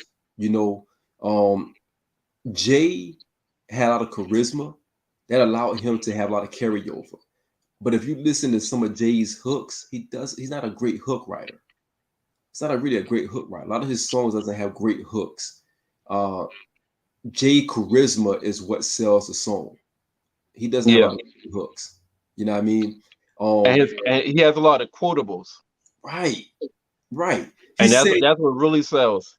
That's why he became the conversation rapper. Because he had a conversation tone. And that's why Blueprint was so great, because it was the most easy listening album during that time. It was very easy to listen to the Blueprint. He's talking to you in every song. Hov did that. So hopefully you don't have to go through that. Like, he's really talking to you in these songs. He's like, damn, he's killing it. I'm a hustler, baby. I sell water to a whale. Like, he's really giving you game on the Blueprint album. It's not complex. It's not too deep, too layered. It's right there for you to understand. Very easy listening album with great beats. Yeah, sneakily profound. Yeah, absolutely. Alicia Keys did drop. Yeah. Oh, damn. Songs in a Minor. 2001 had nothing but bangers, man. Yo, that Alicia first album was probably my fucking favorite too. Like she had like 3 or 4 singles off that shit that had videos that was killing. Heavy rotation. Merv, everybody was dropping some of their best work in 2001.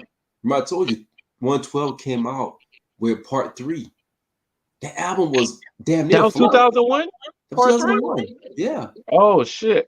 That album was damn near flawless. I even think Puffy dropped We Invented the Remixes in 2001. Okay. Another great album. I mean, dude, it was just music at that time was it was like we could just say, but even with that crowded road, he still maintained relevancy. He didn't fade out. You're right. He didn't fade out. He's Jadakiss. No, he didn't. He always held his own, Yeah. I expected I expected more greatness from more. I just expected more. He always Yeah. held his own. I wanted more. How about that? I Right. wanted more, I, and I expected more. I think the second single, or really the third single off Kiss the Game Goodbye, was probably the thing that hurt him the most. Because if you think about it, the first single was Put Your Hands Up. Nah, fuck that, Put Your Hands Down, which I thought was a dope song. But that's like Yeah. it's like a Uh-huh. B-side record. It's like a B-side record, but Yeah. that was his first single. The second single was the joint, We Gonna Make It. Uh-huh. Either I think We Gonna Make It was the second single. And No, no, yeah, no. and I like both of them. It was the third single. We Gonna Make It was the third single. The second single was the joint when because that's when the dance came out. Like it's a Pharrell beat. She said she was a model for a year and a half, and then she let her in the head. Oh, man, that was the second single. That was the second single. I know the song. I can't remember the name of it, but I know the song. I know the song. Yeah. Knock Yourself Out. Knock Yourself Out. That's what it was. Knock Yourself Out. Yeah. Yeah. Part 3 was. Yeah. Part 3 is this shit. This shit. And I like all of Jadakiss singles, but the in between songs on the album is what let me down. Yeah. He had some joints on there. Yeah. I loved it at the time. But again, if you listen to the songs now, it's like, yeah, I can see it. I can see it.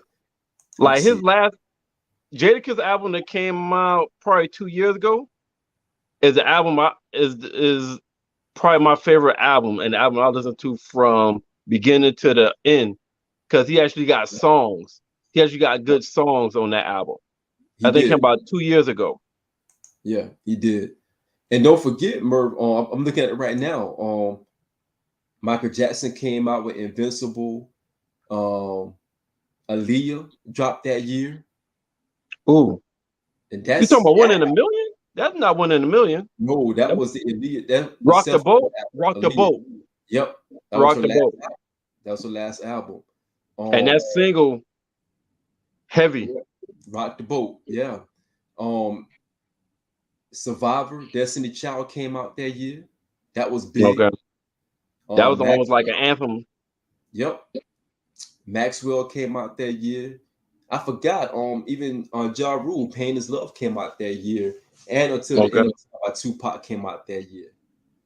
So man, dude, there was a lot of great music. DMX came out with Great Depression. Ludacris, Word of Mouth.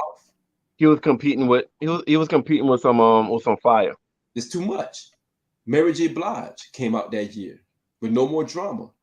It was just, that's too much to deal with, man. Like that's a lot of established big name artists.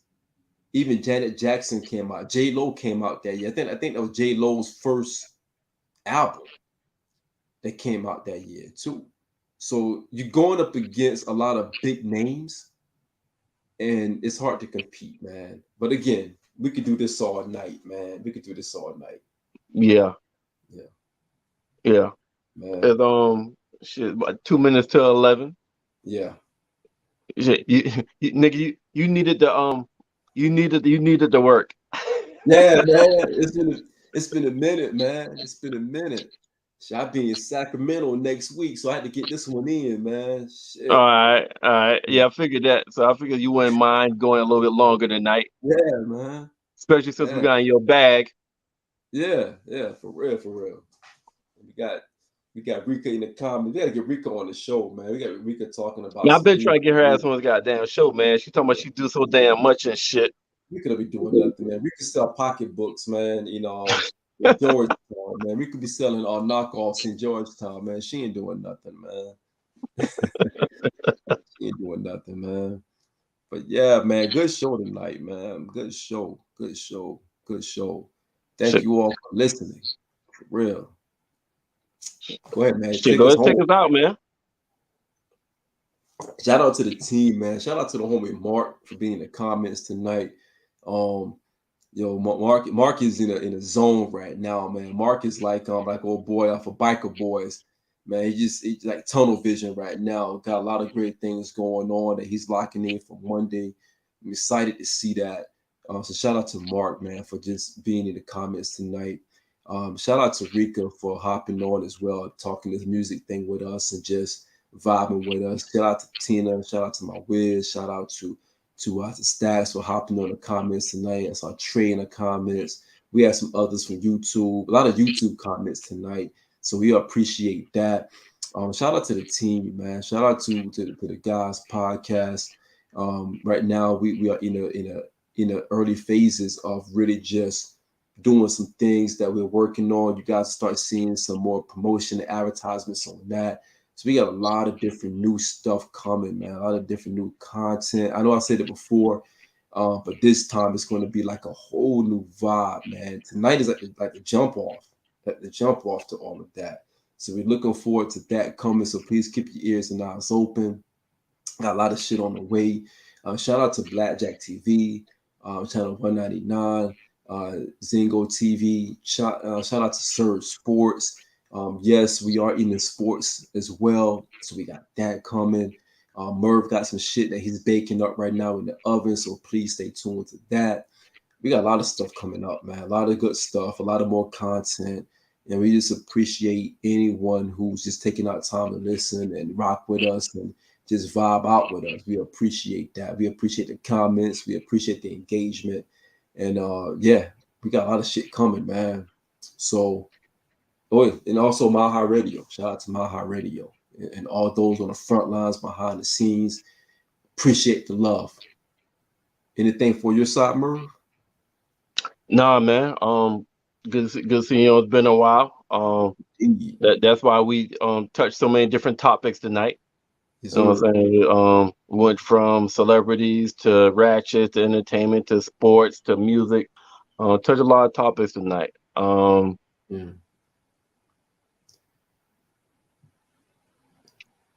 Okay, I told you she was gonna say that shit. She Yeah. overcommit herself too damn much. She's still I think we could be selling Avon, man. Yeah. You could sell pocketbooks and Avon.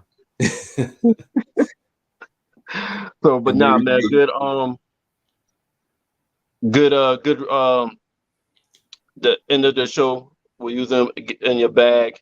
You was able to Indeed. kind of like, retool a little bit, get your Yeah, potty man. back on. You kind of Yeah, man. learn how to ride a bike again and shit. Yeah.